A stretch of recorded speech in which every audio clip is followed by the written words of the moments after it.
Pop Topics.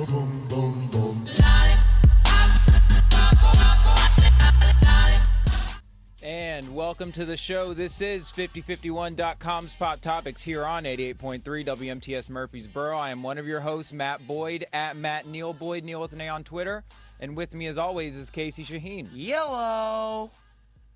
At Gym Class Tryhard on the tweets. What's up? What's up, everybody? This is Pop Topics, a show with all the media news you need with none of the opinions you want. Just to get some house cleaning out of the way real quick, there are a few different ways that you can listen to this show. You can listen on 88.3 FM. You can also listen and watch on Facebook. We Facebook live stream every episode of this show. Go to facebook.com/5051 radio. Spell it out, 5051 radio. We usually do this show from 4 to 6 p.m. on Tuesdays, but we had a little bit of a scheduling conflict, and so today we're doing it on Wednesdays. You're a movie star. We'll get to that. We're going to get to that in a minute. You can also listen to archived MP3s of this show on 5051.com. Spell it out, 5051.com. It's also on iTunes, soundcloud.com/5051 radio. That's the show. Man. If you would like to call us, you can call us. It's like we have it all together, Matt. We might. We make it seem like we do. If you want to call us, you can call us at 615-898-5051. That's 615-898-5051. You can also comment on the Facebook live stream video. Yep. Casey, how was your week? Man, it was a tough one. Yeah? So, before, we talked about the fact that I wasn't going to be able to work Bonnaroo because I chose to be an adult and work CMAs, hoping to make some more money, hoping to move the needle on the financial situation. Did not work out in my favor. Yeah. Did not make enough money. Was great to be around the Preds fandom, though. CMA fandom, still terrible. Pretty sure that the turnout was lower because the Rust Belt doesn't have any money anymore. No. So they have terrible country fans that were out. But shout out to the people who came in. You had a good time. Preds lost. That kind of, I'm still a little butthurt about that. Shout out. And, you know, okay, so Sunday, so I worked doubles for Thursday through Sunday. Thursday through Sunday. I worked doubles Thursday through Saturday, excuse me. And then Sunday, I was able to be cut at 3:30 because I really wanted to watch the game. Yeah. So I got cut in time to watch the game. And the night before, I'd gotten pretty drunk at Buffalo's, proud sponsor of the show. And a friend of the show, Chad Roberts, was there with us. With Justin and I, Justin Green, friend of the show. And Chad goes, dude, you want to just crash at the condo down the street so you don't have to like go home? I'm like, yeah, whatever, dude. I'll just crash on the couch. So I crashed on the couch there. Justin decided to lift home. He was a little bit too drunk to drive, so he left his car in the garage. He comes home. He comes to work the next day. Shows up. We had to open up at 9. He shows up. Justin goes, oh, I forgot my keys. Well, all my pertinents and such were in the car on Sunday morning. So I didn't have any of my pertinents. So I had to get a lift ride back to the house. I promise this is going somewhere. So I get a lift ride back to the house, and it's about a 20-minute ride talking to this guy. He's pretty crazy, very aggressive driver. He drove like a Somalian, but he looked like a Croatian, so it was a good time. And I get to Dick's where I hand off Justin's keys. I picked him up. I hand off the keys, and I realize, oh, no, where are my keys? I couldn't find them. So I grabbed his keys again, ran up to the garage, right across the street, ran up to the garage, checked his car, couldn't find my keys. Called the Lyft driver. He didn't call me back. I didn't know where my keys were, but I was also very tired and also already pretty drunk. So I didn't know what to do. Yeah. Justin gives me a call about 5 o'clock, and he says, hey, someone called me. They called me. Someone said they found your keys. And they said, how did they call you that they found my keys? He goes, I don't know. Just call him. So I called him. And he goes, hey, man, my name's Brandon. Shout out, Brandon, friend of the show. Friend of my life, savior, lamp to my feet, light to my path. He found my keys in the middle of Commerce, on Commerce Street that crosses with 2nd. Found my keys in the middle of the street, picked them up. He's a trash guy. A trash human being. He's a wonderful man. He's a wonderful man that deals with trash. Yeah. He's truly the key picking, field goal kicking, trash picking, key picking Philadelphia phenomenon. Picked up my keys, looked on the key ring. I'm going to pull them out right here. Looked on the key ring. Look at this. The only signifying thing on here Your is Kroger card. Justin's Kroger card. Justin's Kroger I use his card. Kroger card because I just don't like signing up for Does stuff. it have his phone number on it or something? This guy called his wife to cross-reference the number. Called Kroger. She got Justin's information. She called him. Yeah. He called Justin. This guy's in the middle of CMAs picking up the most trash I've ever seen in my entire life. Yeah. And I'm not talking about the people from Kentucky. Yeah. But finds it, Those calls me, Tulsa broads. and he said, I'd be willing to drive it out to you if you would be willing to wait an hour. I said, no, you're the king. You stink? You good? I forgot to put on deodorant Yeah, today. that's I'm okay. sorry. I That's didn't mean okay. to do that in the middle. But he found him. And so now I have my keys. I went over, I had to just walk over 3 blocks to go find him. And when I walked up to him, I'm like, hey, man, do you have my keys? He goes, oh, no, that's this guy over here. And he goes, yeah, man, I found him. He told me how it worked. I'm like, this is crazy. So he gives it to me. I give him $10. I'm just like, you deserve it. Like, I really appreciate you. And then I went to shake his hand, and I realized that at that time he had those black gloves on that are like hypoallergenic. The nitrate gloves? Nitrite gloves? What are nitrate gloves? Like rubber gloves, but they're black instead of blue or yeah, clear? and they're really like close to the skin. Yeah. Yeah, I just shook that hand so hard with 4 days of CMA trash on him, Yeah. and I didn't think anything of it. Like radioactive goo came out of Just the glove. well, I mean, I have superpowers now. Yeah, I mean, that makes sense. Yeah, and so then I went to go watch the game, and I proceeded to get blackout drunk. Yeah. And then I lost my keys later again that night. Found them again. You are a bad person. After 4 days You're of the what we call a nonstop. liability. I'm a liability, but I'm not a liar. Are you You're putting not- me a liar? You're not a liability. I'm a liability. You're a liar. But I had a good time. The Preds lost, and that was just super Yeah. the worst. Condolences. We're going to talk more about that probably here later. Matt, Yeah. we weren't at the show yesterday. Can No. you tell me about yesterday? Yeah, so we weren't able to do the show yesterday because I was asked to do some extra work in a movie that's being filmed in Nashville. Ooh. So it was I can't even remember the name of the movie. John Doe is the name of the movie. It's a real John Doe of a movie. It's starring the mom from The Night Of. I don't know her name. I met her. I had a conversation with her. But I was doing some extra work, and which means that you just sit around for 7 hours having people forget that you're alive. It's literally the opposite of being extra. Yeah. Like You're extra because they don't need The you. less extra you are, the better extra you are. Yeah. It was the first time I'd ever done something like that, and it was just, I don't know. It's hard to complain about it, mainly because I might do it again. Can I say it? Can I say it? But what? I knew you were going to hate it. Yeah, You don't like waiting around. Oh, hate it, and that's what I did. And that's you knew you were all gonna I hate did. I was in. It's a movie. It's like a thriller movie about like a supernatural hospital. Hey, spoiler alert. Or something, and the movie is being filmed in this abandoned hospital.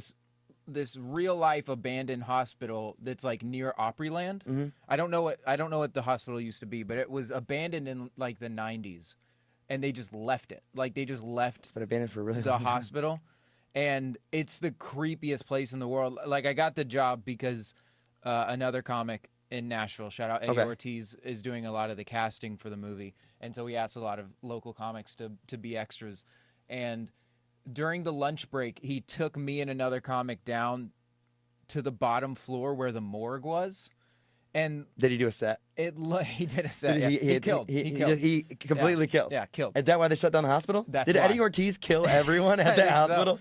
He took us downstairs to the morgue, and like we were just hanging out in this morgue. All the lights were off except for like a couple of lights. You couldn't see anything. We had to Flickering like have our fluorescent. phones out.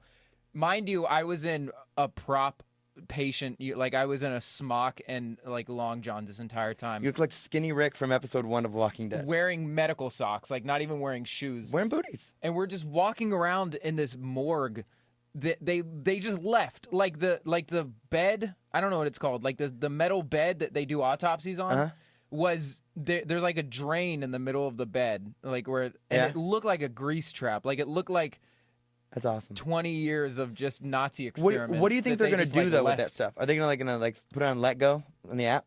I don't Maybe know. I don't know OfferUp? what they do. Maybe with it. Facebook Marketplace. They had like a little mini library that was right next to the morgue, and they just had all of these 90s medical journals and stuff. And I was like looking through them. Like, what does eugenics mean? Yeah, they were just like they just left it. Yeah. Like there's just books like all over the place, just like on the floor. It looks like it looked like a zombie outbreak happened. Yeah. And they did bad experiments and they had to leave before anyone knew. That's awesome. And it was so creepy, but it was a very interesting experience. You know, I just got paid to just sit around forever. Craft services? Yeah, I got paid to just tell people to tell me I didn't look sick enough. It was With your sunken cheeks? I just sat around having hospital flashbacks the entire time.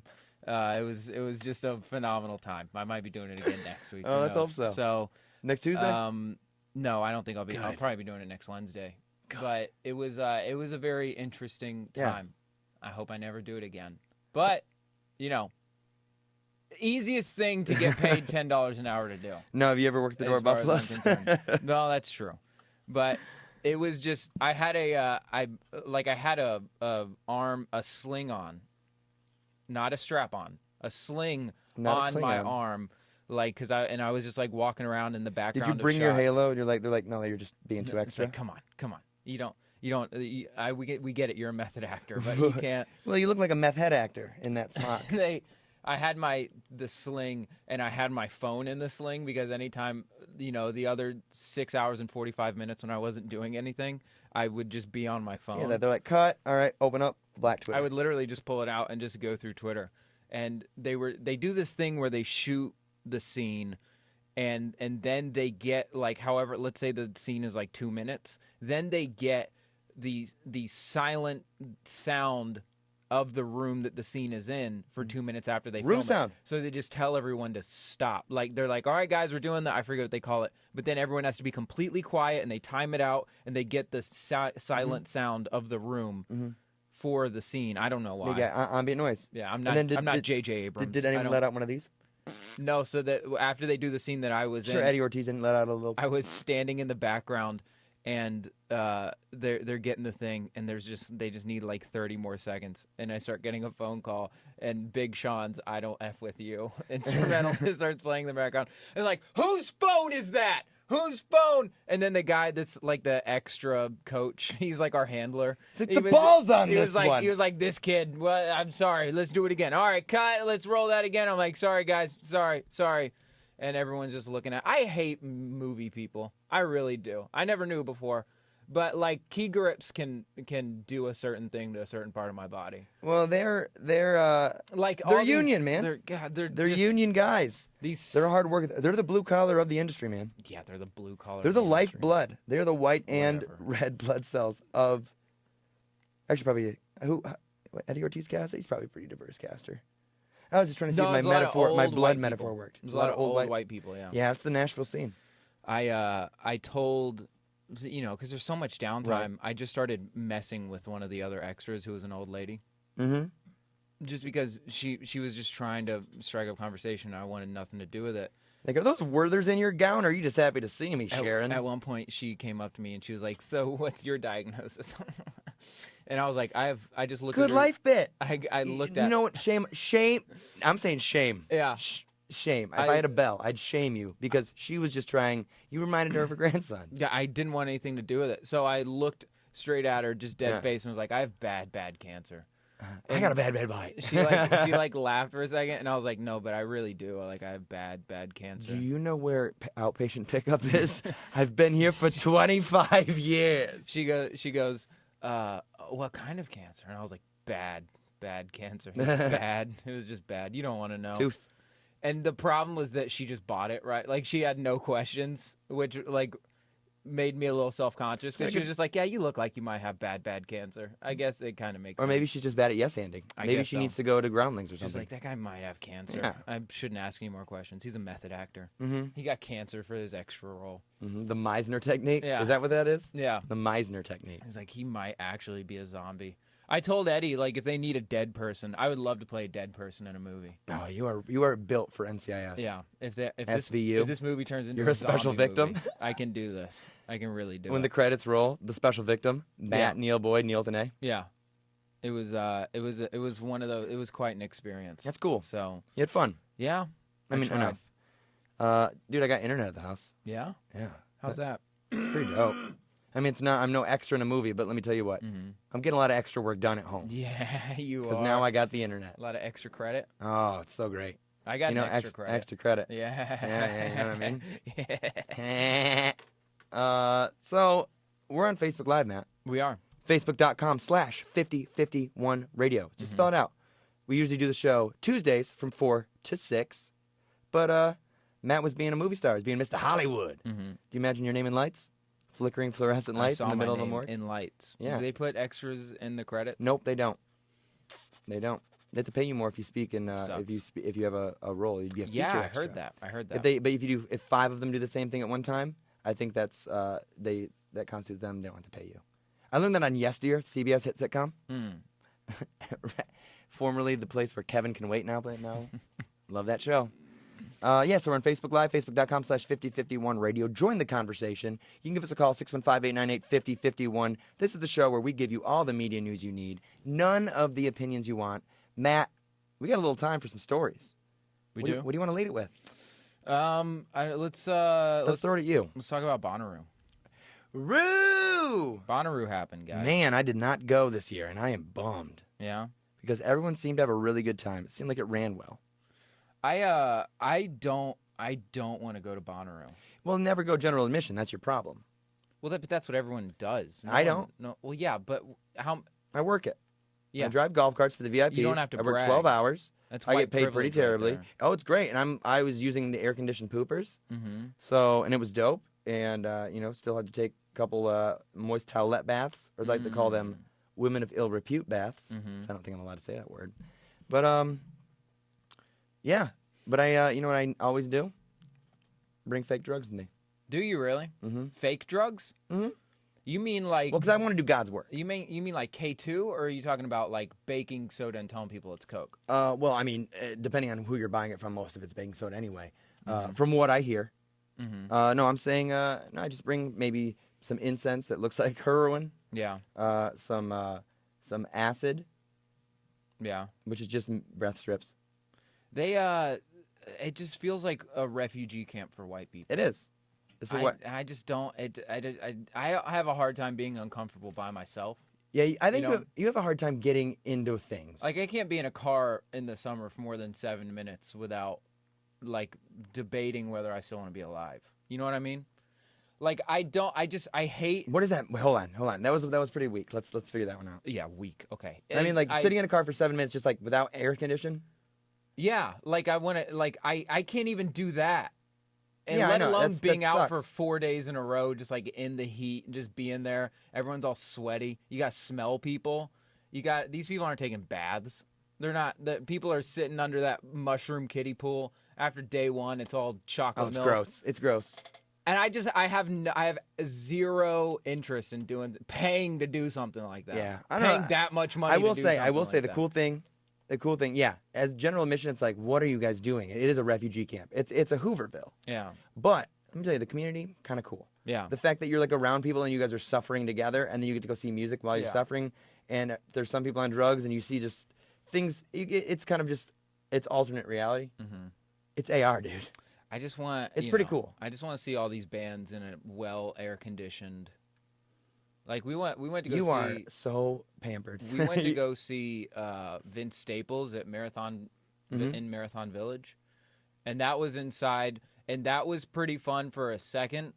And then when people started rubbing up against me, especially when I went to like the front during the last song, and there was just like a bunch of sweaty people just like bumping around, I was just like, yeah, this is. I would rather be anywhere else. This is uncomfortable. Yeah. It's not for everyone. No. I wish I could. I wish I didn't care that much about it, though.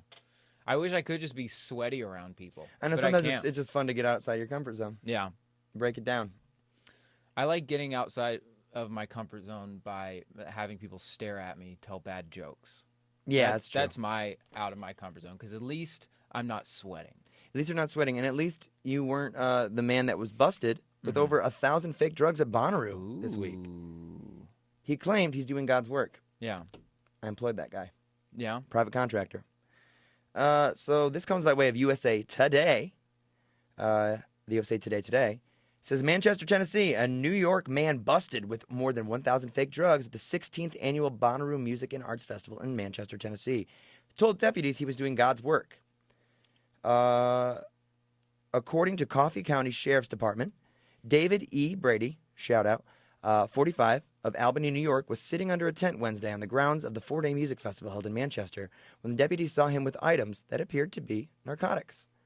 When deputies approached Brady, Sheriff spokesman Lucky Knott, Lucky Knott, only in Coffee County, only in Manchester, that the sheriff's spokesperson to be Lucky Knott, said that Brady tossed the items behind him.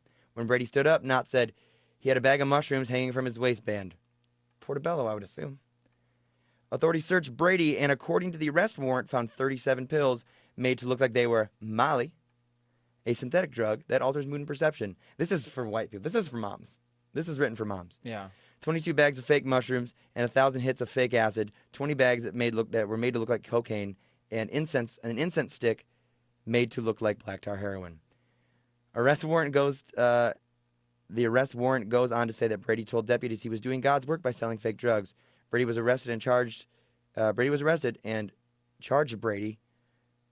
They arrested Brady and then charged him. It's written terribly, with 2 counts of possession of counterfeit controlled substances. Authorities later found Brady was wanted in Franklin County, Arkansas, on a felon bench warrant. What's a bench warrant? I think that's if you don't pay something, like that you're required to show up. Oh, Does anyone know what a bench warrant is? It sounds like he missed jury duty. Maybe Too it's many like times. It's probably like, hey, we need you to show up because we need to solve some of this stuff. Yeah. Maybe it's like, can you just come check in with us because we're not really sure about something? Bench warrant. I don't know. The state of Arkansas plans to extradite Brady, authorities say, and he has been charged with being a fugitive from justice. As of Thursday, Brady is being jailed in County Coffee with a $120,000 bond. He's slated to appear in Coffee County on August 11th. Now, this guy, too old to be there. All right. Way too old. I felt too old at that Vince Staples concert we were talking about earlier. Yeah. When you see an adult at Bonnaroo, you're like, what are you doing? Whose dad are you? Yeah. And the fact that he's sitting under a tent, probably close to the road so he can have easy access because he seems like that kind of guy. Yeah. Wearing flip-flops. Yeah. Corona beer bottle hat with a beer bottle opener on the end. I see what this guy's getting at. Doing God's work. Let's get to it. Yeah, but just like go through it for a second. If you're the kind of person, if you don't want drugs to be at Bonnaroo, let's say, and I'm going to go out on a limb and say that Coffee County Sheriff's Department doesn't want drugs at Bonnaroo. But they do love those subsidies that Bonnaroo gives them. I guess so. But wouldn't you want there to be a guy that's selling fake drugs so that people aren't buying real drugs? No, because you don't even know what the fake drugs are. You don't know how people are going to consume them. Maybe. Yeah, but like go through what the fake drugs were. They were fake mushrooms, so I'm guessing they were just regular mushrooms. Probably got them in Aldi. Good right? deals. Love Aldi on this show. Proud sponsor of the show.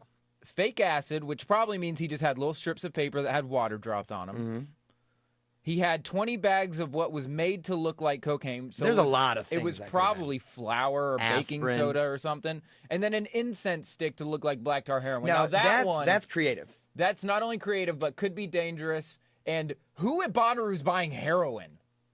People don't go to Bonnaroo to do sweet H. Dude, I'm pretty sure people are bashing up. I mean, some you don't know. There are some real scumbags, but it's and there are some like, real millennials. It's not like if you take these could hurt you. Like if you take fake acid, if it's just like a piece of paper with water on it, like it's not gonna kill you. So like, what wouldn't you want if you have whatever drugs you want? I'm peeking. But if you're a cop and you don't want drugs to be there, wouldn't you want a guy to be selling fake drugs? No, see that's get a sweet that's the problem. You're starting to sound like Jeff Sessions. That's what they should Our have Attorney done. General. You're starting to sound like Jeff Sessions. I'm saying if somebody doesn't want drugs to be there, I want drugs I feel like to be they would have a good drug testing set, like an environment where you could do drugs with amnesty. And that's not what these people want, though. I mean, I don't know. That's not what renegade. What's it? Brady, renegade Tom Brady. This guy is probably one of those like God hates gays. Oh, definitely, kind of guys. 100%. And he was like, I can't take my sign because everyone's gonna have a sign. Everyone's gonna have a loudspeaker. What are those called? Megaphones. So I'm just gonna sell fake drugs. Because that's what the Lord would want me to do. So what you were saying. And I think that his Lord might actually want him to do that. Some people rolling on a Molly, this holy roller, trying trying to prevent him from doing that in general. Yeah, yeah. So shout out to Mr. Brady. Yeah. You're a real dum-dum. I think you're dum-dum. Yeah. I mean, it almost went well. I wonder how much... It's day one. I would be interested to see how much money he made before they arrested him. That would be interesting to know what his prices were. Yeah, because he had to do his research to figure out price points. Yeah. Do you think that the genius thing about selling fake drugs is that no one's going to tell on you because they'd be admitting that they bought drugs? So they caught him they probably searched him or like they saw him doing it because no one's going to be like, hey, officer, that guy's got fake Coke. And they're like, how do you know that? Well, he's like, because I bought, I don't know, I just saw it. It didn't look like real Coke. Well, this like, guy's clearly like an idiot because he just said, yeah, I'm doing God's work. So what, fellas? Don't he thought that would work. Mr. Lucky Knots, do you know the Lord? Yeah. Can I help you know the Lord? Yeah.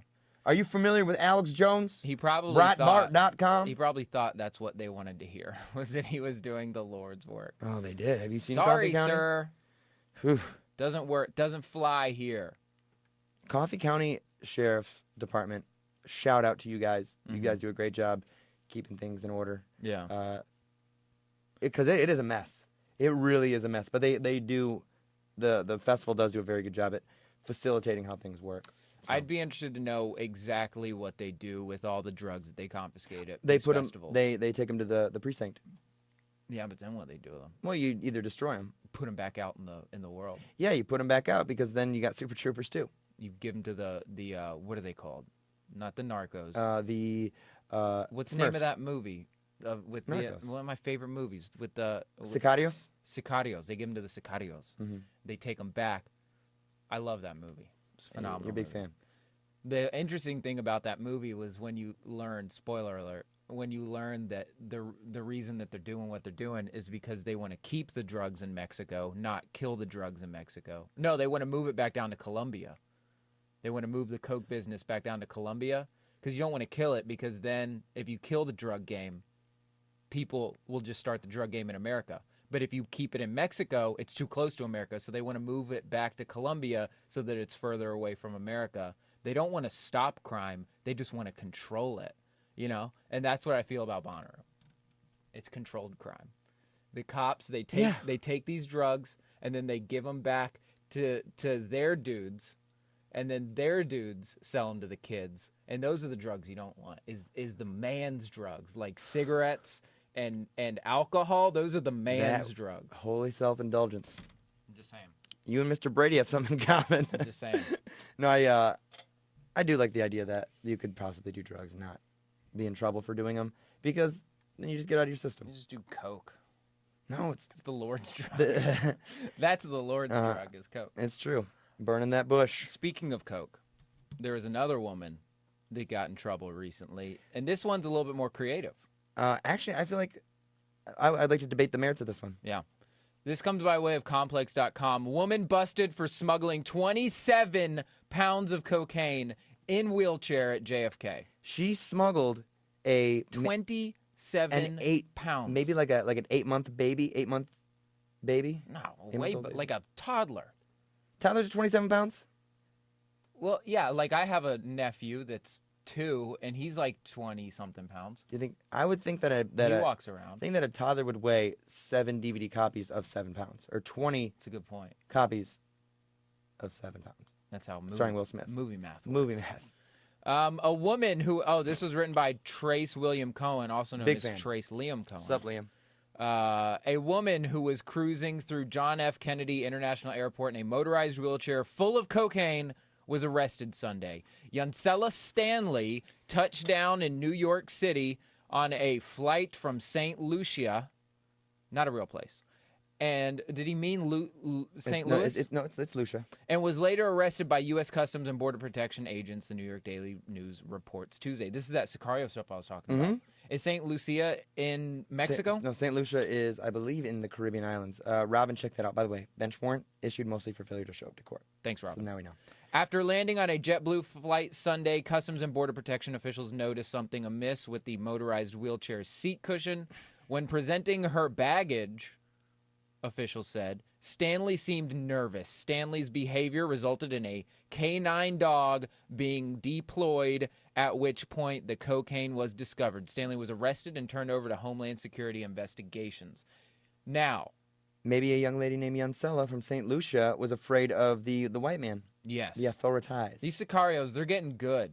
These coyotes is what the drug runners are called. Sorry, I don't want to brag. I know the drug game. The coyotes are getting real good at smuggling this stuff in. Because, I mean, you catch one old lady in a motorized wheelchair with coke. How many got past, you know? See, I feel like this is pretty low-hanging fruit. I feel like they didn't do well enough. So, I mean, 27 pounds is quite a bit. It's nearly $500,000 of cocaine. That's a lot. That's on one person. That's on like a wheelchair, like, oh, she's elderly. But that feels like a plot in a Hollywood movie. Yeah. Like, that feels like that was in Narcos, and that hit the cutting room floor. Well, it was like in Blow. You remember in Blow when they get into cocaine, they go. Can I admit they that go I've never from seen Blow? Weed. You've never seen Blow? No. It's a pretty good movie. Yeah, I don't like movies, though, you know? They start that was back in the 80s, and they were taping it to girls, you know, when they would tape it around them, or they would. It's like smuggling a catfish into Bridgestone. Yes, exactly. They would. I think that guy watched Blow to get some inspiration. I mean, on how he to could have. smuggle. Imagine how many catfish he could have smuggled in the seat of a wheelchair. I'm telling you, he would have gotten a handicap spot too. Ooh, but then if you're Then he wouldn't be standing close up, enough. but if you're standing up, yeah, because the handicap spots are up in the. They're like second level. Yeah, but then unless you get like the low level. Yeah. He But then would have had to throw it like a tomahawk, It's like a tomahawk. like that. The catfish, Or like a broken boomerang. like a broken Like a boomerang. jiggly boomerang. Yes. Yeah, they would tape it to girls, or what they would do is hire flight attendants. Mm-hmm. They would get broads in the flight game to smuggle the cocaine in. I 'cause feel they like don't get anybody that checked. knows the drug game is listening to you being like, yeah. Well, yeah, but you didn't know. You never know. seen Blow. No, I've never seen Blow, but I have seen Narcos. I have a hard I've seen time. A lot Sicario. of our listeners are big in the drug game. I don't know. Mariah seems like she's pretty Except for- hammed out all the except time. for Robin. Just bad. Well, Mariah buys fake drugs at Bonnaroo. Does she? I don't know. Is that slander? I think so. Cool. I don't know. They're getting real creative. It doesn't feel as creative to me. I love keeping up with how drugs work.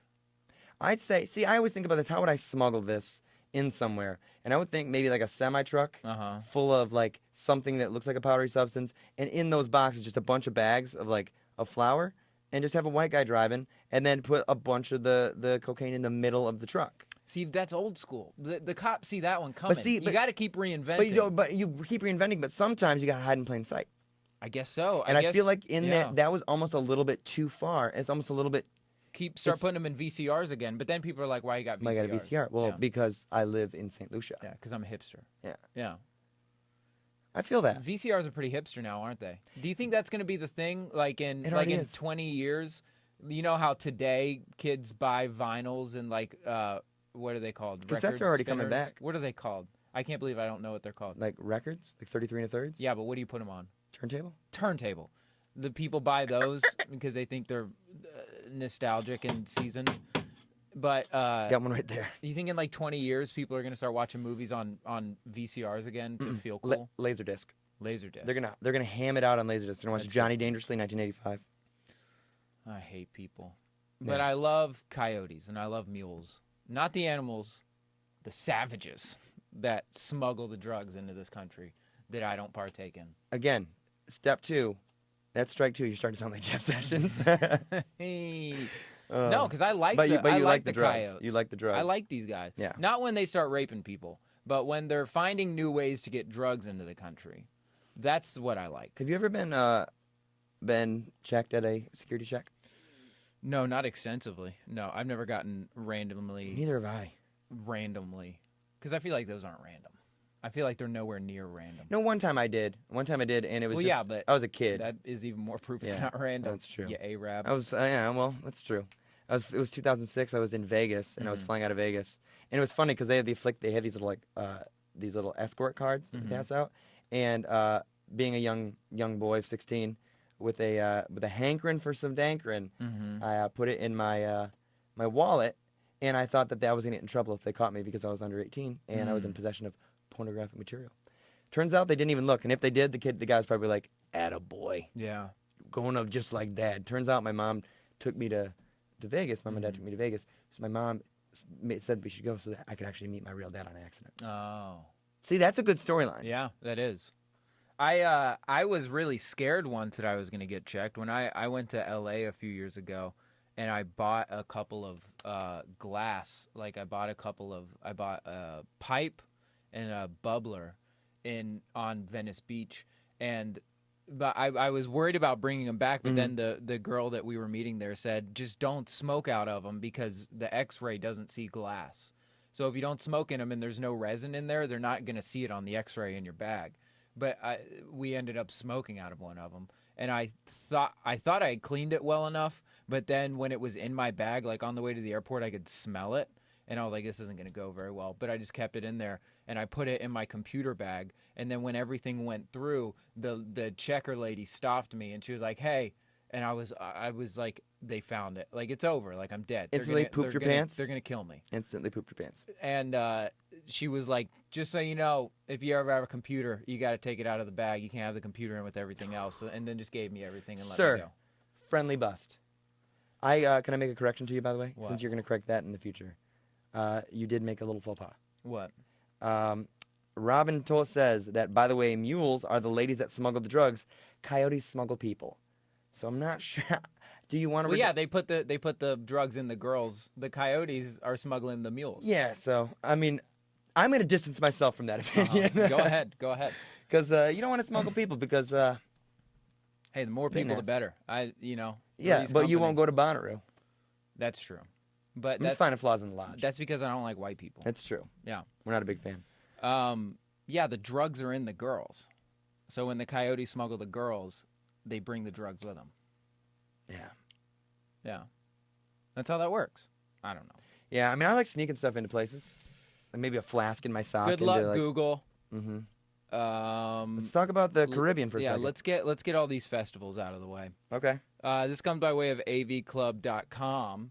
People are selling Fyre Festival junk on eBay. People are still using eBay? I guess so. Wow. This comes by way of Sam Barsanti.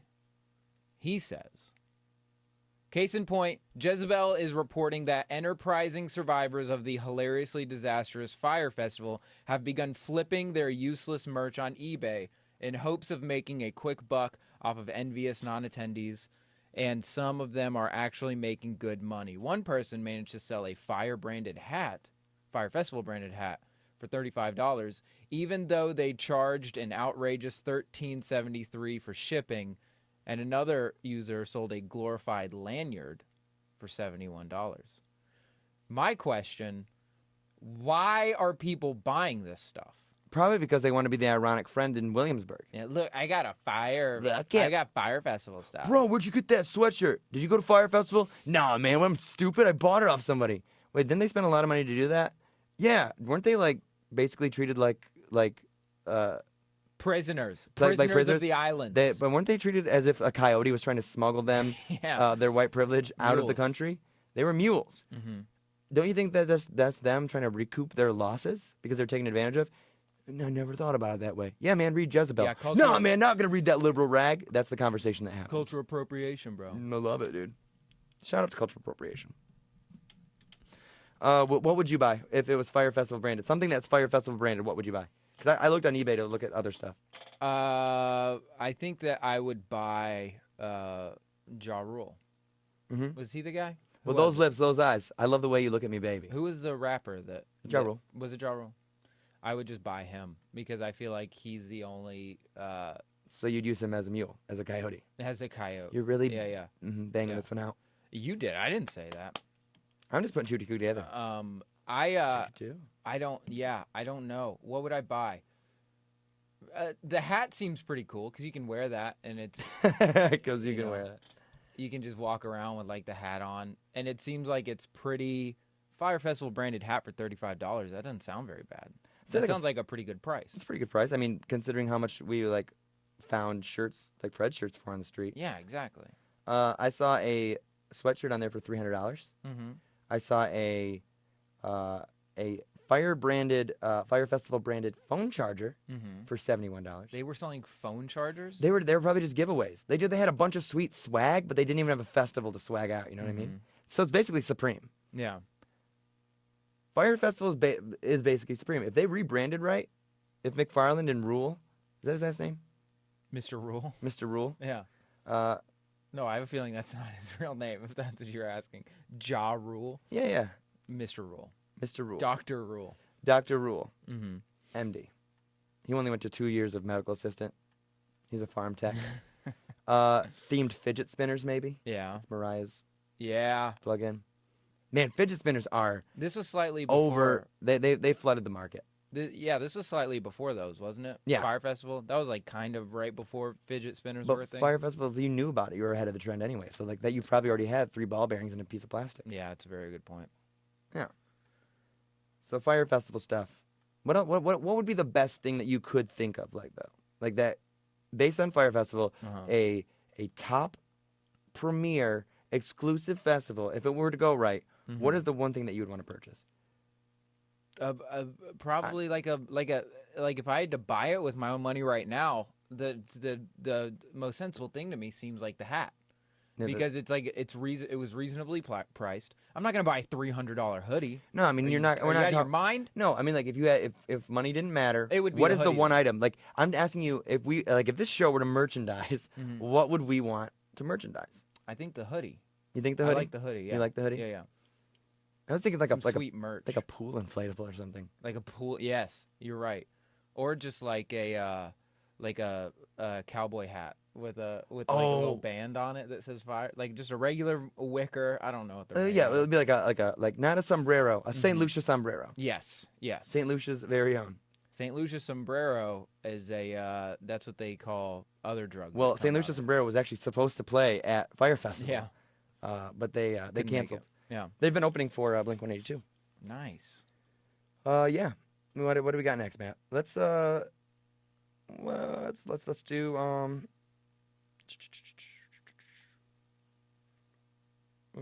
see, I don't know. We got Just say something. It's phenomenal, right? it is phenomenal. Let's go. Speaking of I was looking for a segue. millennial stuff, See there, I mean that's a pretty heavy segue. I like that. let's talk about Pepe, America's least favorite meme. Pepe, not Pele. Not Pele. No, that's fantastic Brazilian soccer player? That's America's most favorite international athlete. That's true. You sure? No, maybe who's the other guy?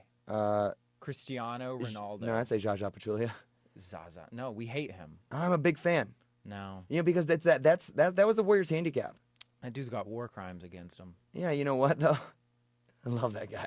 He looks like such a a sleeper cell. He looks like such a dope when he's running around. He's an idiot. They put 4 Olympic gold medalists on the court, and then they just put Jaja on. They're like, "Here you go, radio, go for it." Yeah. He's running around he's just all thumbs. When you have a guy like that, you just go ahead and you make that guy your goon. There's no reason to make Draymond the goon. I don't think you can take the goon out of Draymond. But You can't keep his wiener off of Snapchat either. right, I think that if you're gonna put if your lineup is gonna be 4 all-stars, 4 of the best 15 players in the league, and then you have that one spot down low, you make that guy punch people. You don't let Draymond punch people. Well, you don't let Draymond get in fights and get ejected and get technicals. You let Zaza just go at people because he's very expendable. He's the comic relief. He's very expendable. Oh, absolutely. He looks like one of the Expendables. Yeah. If I was watching the finals this week, the NBA finals, and my favorite thing to do was just to imagine as every time that Zaza would mess up, as like the ball would like enter his hands and they'd fall out, or he'd miss a layup like a WNBA All-Star. Yeah. I would just think about the Curb Your Enthusiasm music playing. Yeah. When it happened, and it just made everything way more fun. That was a terrible finals. It was. I don't think it was a terrible finals. It was not fun. Shout out to KD though. But yeah, I mean, it was a bad playoffs. That's for sure. Mm-hmm. I don't know. I've kind of. I certainly haven't turned around on how I feel about the Warriors, but I have a hard time complaining about it anymore because we need to get used to it. It's going to be this way for the next 5 years. Yeah, I heard 3. At the very that was least. the projection. Is that it's just not interesting. But it's the next like Lakers Celtics. Yeah. Situation. It's always been this way. People are always like, "Oh, there's no parity in the NBA." There never was. There never was. There was always two teams or one player in Michael Jordan that was always better than everyone else. Yeah, but there was also... It's always been that way. But there was also, like stacked up account, like the fact that Katy went over, and that was the whole haters, like showing the haters what's up, like stuff, got me. It hit me in the feels. It hit me like right. I was like, you know what? Yeah. You go, Mama Durant. Yeah. You go ahead and interrupt a press conference when he becomes the Finals MVP, and it was just it's great. Yeah, yeah. I mean, I still feel the exact same way about Kevin Durant. I love him. I still think What's your thing? it was a super weak move, but I don't blame him for doing it. No. I don't think we don't watch the NBA, and the NBA isn't the same as it was back in the 90s, because that's always people's thing. Isaiah Thomas never would have joined Michael. Magic never would have joined Larry Bird. Yeah, but they it wasn't the same. It wasn't.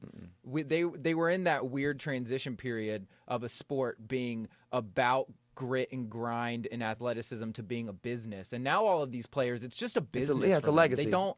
It's all about they legacy. love basketball, but they do this for different reasons now. It wasn't just a run through someone's face, as Marshawn Lynch says, but now it is just like, where am I going to make money? Where am I going to make championships? And where am I going to? We're gonna get my sneaker deal. Where am I going to? Is my dad going to follow me to every press conference? Yeah. And is Jimmy Kimmel going to ask if it bothers? When am I going to get that sweet, sweet chocolate milk endorsement? I mean, I can't wait. And Klay Thompson cornered the market on chocolate milk. Yeah, doesn't he good for still? him. He still gets a allowance from his parents, right? Is that true? I don't know. I think we're gonna have to fact check that one. I think you get two rings and no more allowance. You're cut off, Clay. Yeah. But Dad.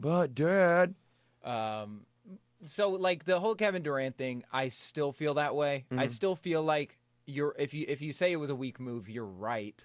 But it doesn't defeat the fact that he's still so talented. That dude's got a ring, and that dude's a Finals MVP now. So like, how are you? He couldn't have done it with the Thunder. How are you gonna complain against that? You know, people that are like, he should have stayed with the Thunder. You want him to just be on a bad team forever? Why would anyone want to do that? Because that's what everyone wants. Everyone wants to say the hope that it's gonna happen, that he's gonna rise out of it. Yeah. But like, if you even look at the Cavs, like they showed up. They really did. Like who was. Like JR, never missing an opportunity to take a shot. J.R. Smith is the man. God, I love him. I didn't. I love him. I didn't, and then I did. Did you see? I was watching him play gritty, and I'm like, oh my God, this man is shooting from behind the glass. He doesn't care. Laying him in. No, he's Mr. Shoot Your Shot. He listens. He's a good friend of the show. Have you seen that video of when they were down like Don't talk about his 11 daughter. points in Game 5? Or what was it? Yeah, Is it when they went the 11-0 run? They were down like 11 points with 30 seconds left, and he hits a fadeaway three. And when he hits it, he turns around and cold stares fans like he's pumped. It's like, dude, you're about to you lost this game, but he doesn't care. He doesn't care. He doesn't care. Really, he is great. I don't blame him. I'll say that he's fantastic. It's so funny. But there was a really good piece on The Ringer yesterday. Ringer.com about how like losing these finals is a really good thing for LeBron, because now he can stop chasing the myth that is Michael Jordan, and the fact that he needed to understand that there was no winning that argument, and there was absolutely no way that he could have. It wasn't an argument that he ever even really wanted to be a part of, I don't think, but he just can't. What is he gonna do? Yeah, you know. Well, I mean, it's different leagues, different games, and I don't blame him. And I still, to this day, I really do believe that LeBron James is the best basketball player ever, and he just there. But he's never, him and me and people that believe that like I do are never gonna win that argument. But it's you can't chase it. See, there needs to be a metric for inflation, like the way they do with economics. Like, you could have what was the greatest economic period of the 19th century? You could say, the Industrial Revolution, based on the growth and the fact that there was like no inflation. I'm kind of speaking out of my butt right now. Yeah. But then, like you say, the 90s were pretty cool because we had that surplus coming out of the depression out of the 80s, and interest rates were low, and but you can have that metric because you have interest rates and you have those things. There are no metrics like that. Like you don't have a spectrum of stats that you could follow upstream. Like I'm waiting for Nate Silver to stop talking about. Not Adam Silver, which, by the way, gayest commissioner of all time. No question. Might be an alien. 100. Alien. Well, definitely an alien. Yeah. He's a gay alien. He's a gay alien. But Nate Silver of 538, 538. Instead of doing politics, I need you to run some basketball stats for me and try to figure out a metric so that we can finally end this argument. Because if I There's no ending the argument. But it's also a stupid argument. It's a silly argument. Have you seen the picture of Michael Jordan with his arm over? It's like a drawing of Michael with his arm over Kobe Bryant and LeBron, and he's like, "Hey, we're all what's it like being the greatest? Like, welcome to the club." Yeah. I'm like, Michael Jordan would never do that. No. He'd punch them both in the balls from the back, Right. And then he'd steal all their money and say that they owed him because he was great for the game. Yeah. The problem with that argument, the problem with the LeBron versus Michael argument is I believe that the utmost problem with that argument is, number one, Michael Jordan is revisionist history. Michael Jordan quit playing the game, and he was the greatest of his time. So it's worst Bo Jackson though. So it's very, very easy for people to forget his shortcomings because he's in the past, and we're not seeing it live. The other problem is that Michael Jordan fans will not give an inch on the argument. They are so absolute, and the only argument that they have is the rings. I tell people when because I had this argument with someone that I work with the other day about who's better. And I said, try to argue with me about it without bringing up the six rings. And well, you rings can't. don't That's matter. the only thing they rings have. don't matter because every season is different That's based the on only thing play, they have. based on economic climate, based on turnout, based on X factor that you can't negotiate for. So like, rings don't matter. Like it's like saying. It's like the Donald Trump argument. Yeah, I got the most electoral votes. Yeah, because you played the numbers and you spent time in the counties where you were going to get those electoral votes that some counties weren't going to be swayed, but by delving your money here, making those promises, you're going to get it. So you didn't win the popular vote, but you definitely won the election. Yeah. So it's like, take that out of there, and then you got to talk about statistics, and that's why I want that based on inflation. Like, how many triple doubles did Michael Jordan get in his NBA Finals or overtime? Right. When LeBron's and then in comparison to other triple doubles, other players and other like seasons. LeBron's the only player to ever average a triple double in the NBA Finals. You know, Michael Jordan never did that. No, he didn't.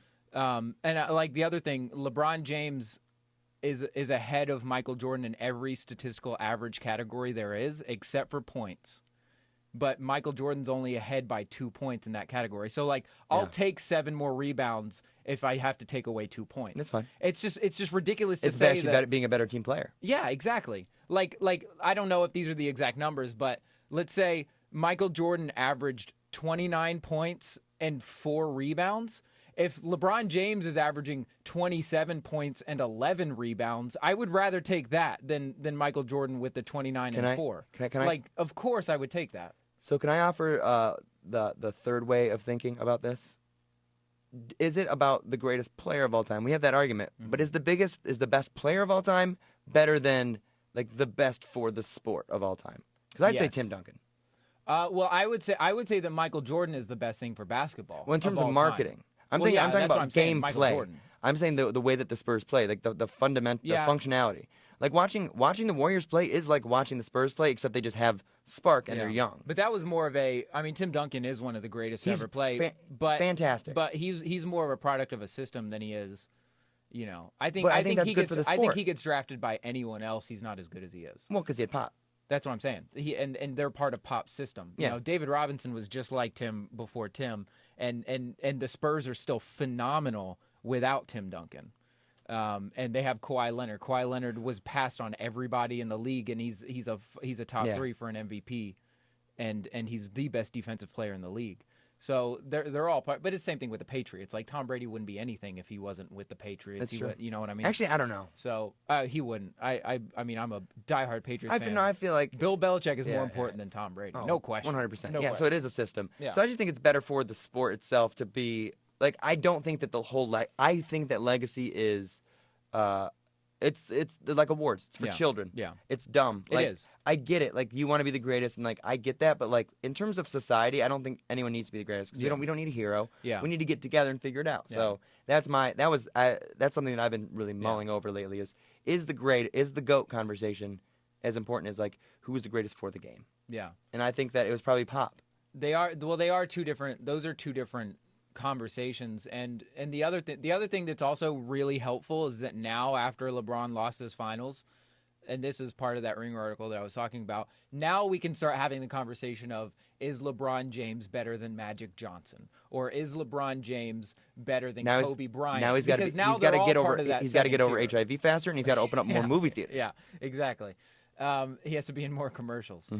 But I like that conversation better because people will actually debate that. When you talk about Michael Jordan, people won't even let you talk. People will be like, 6 rings, man, 6 rings. If it was about rings, it'd be Bill Russell because he has 11. Well, then LeBron's not retiring anytime soon either, so it's possible he could get another ring, and then he's tied. He has 5 rings, right?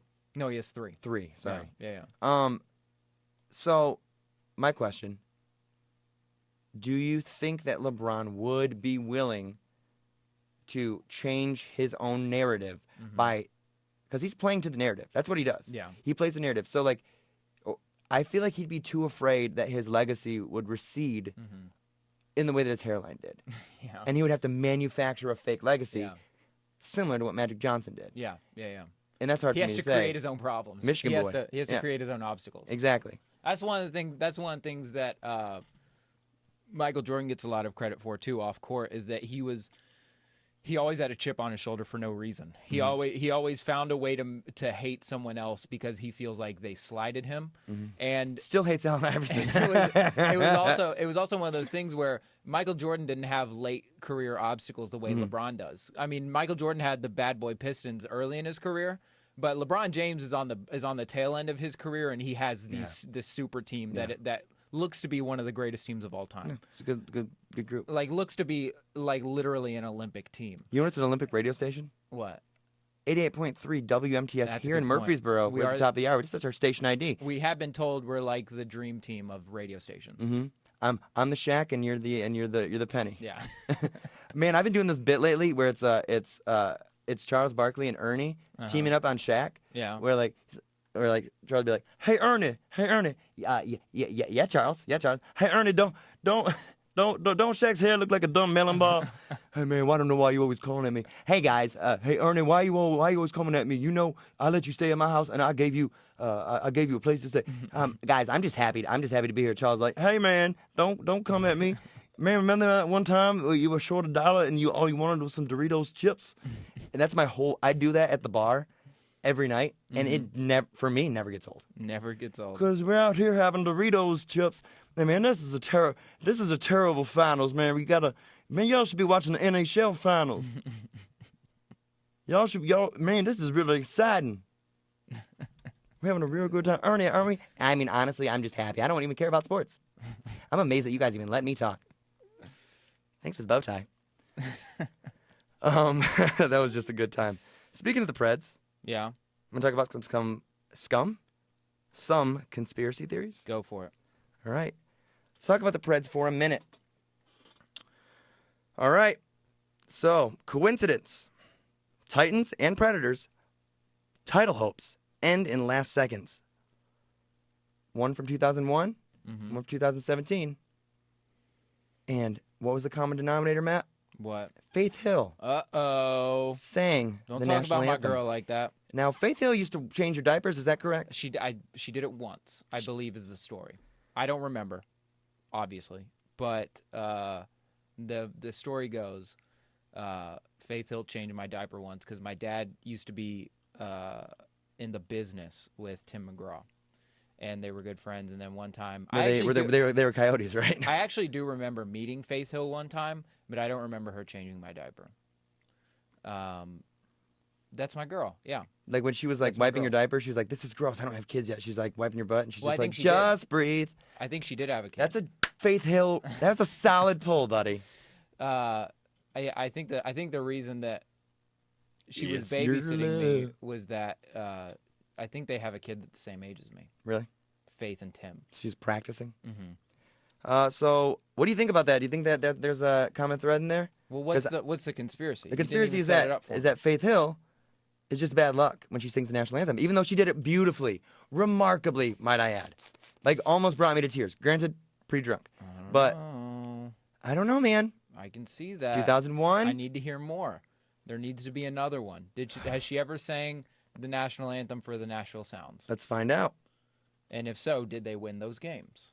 If not, if she has a winless record across the board for sports national anthems, we've got a story on our hands.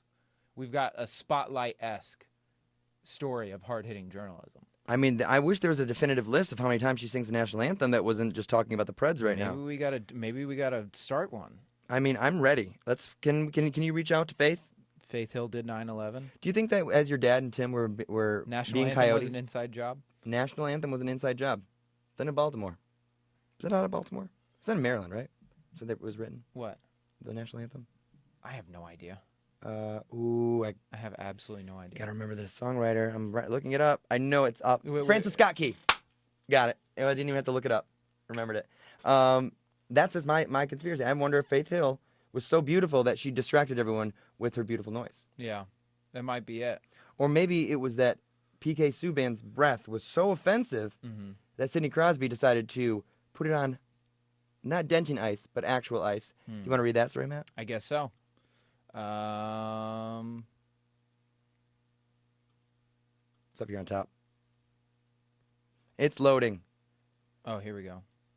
This is another. Now, y'all know my history with Gates. All right? I'm not Kevin Gates. You did have 2 phones. I'm not a big fan of Gates. Blows through them at Preds games the other day. Deflategate. Not a big fan. Spygate. It's not real. Gate.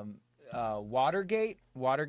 I'm actually a pretty big fan. Big Henry Kissinger fan, right? Yeah, I'm a fan of Watergate. Yeah. This BadBreathGate that we got going on, though, now it's already over. I put these stories in here because I was kind of guessing that we were going to have a Game 7. Yeah, Turns out we didn't get a Game 7 today, and that's okay. In a tragic way. That's okay. We still love the Predators. We still love us a PK Subban. But there's a... I'm a Pekka girl. I love a big Pekka. Yeah. There is a story that came out after what game was that? Game 5. Game 5. When Sidney Crosby committed a hate crime on PK Subban. That was dumb. PK Subban saying that given reverse shout outs to Sidney Crosby, saying that dude had bad breath. Saying that dude was using weaponized breath against the Nashville Predators. Oh, no, hold on. Now, this is something that I have experience with. Continue. Go ahead. I want to make sure that it's not him claiming PK Subban created a stir following the Nashville Predators win on Saturday night. The Predators defenseman claiming Penguin star Sidney Crosby accused him of having a bad case of halitosis. So Subban had poopy breath. Uh-oh. See, I thought it would be Crosby because he was talking breath. all that crap, throwing that water bottle for no reason. I agree. But the now I have a history with weaponized body odor. Oh, you dated Khloe Kardashian too? Yeah.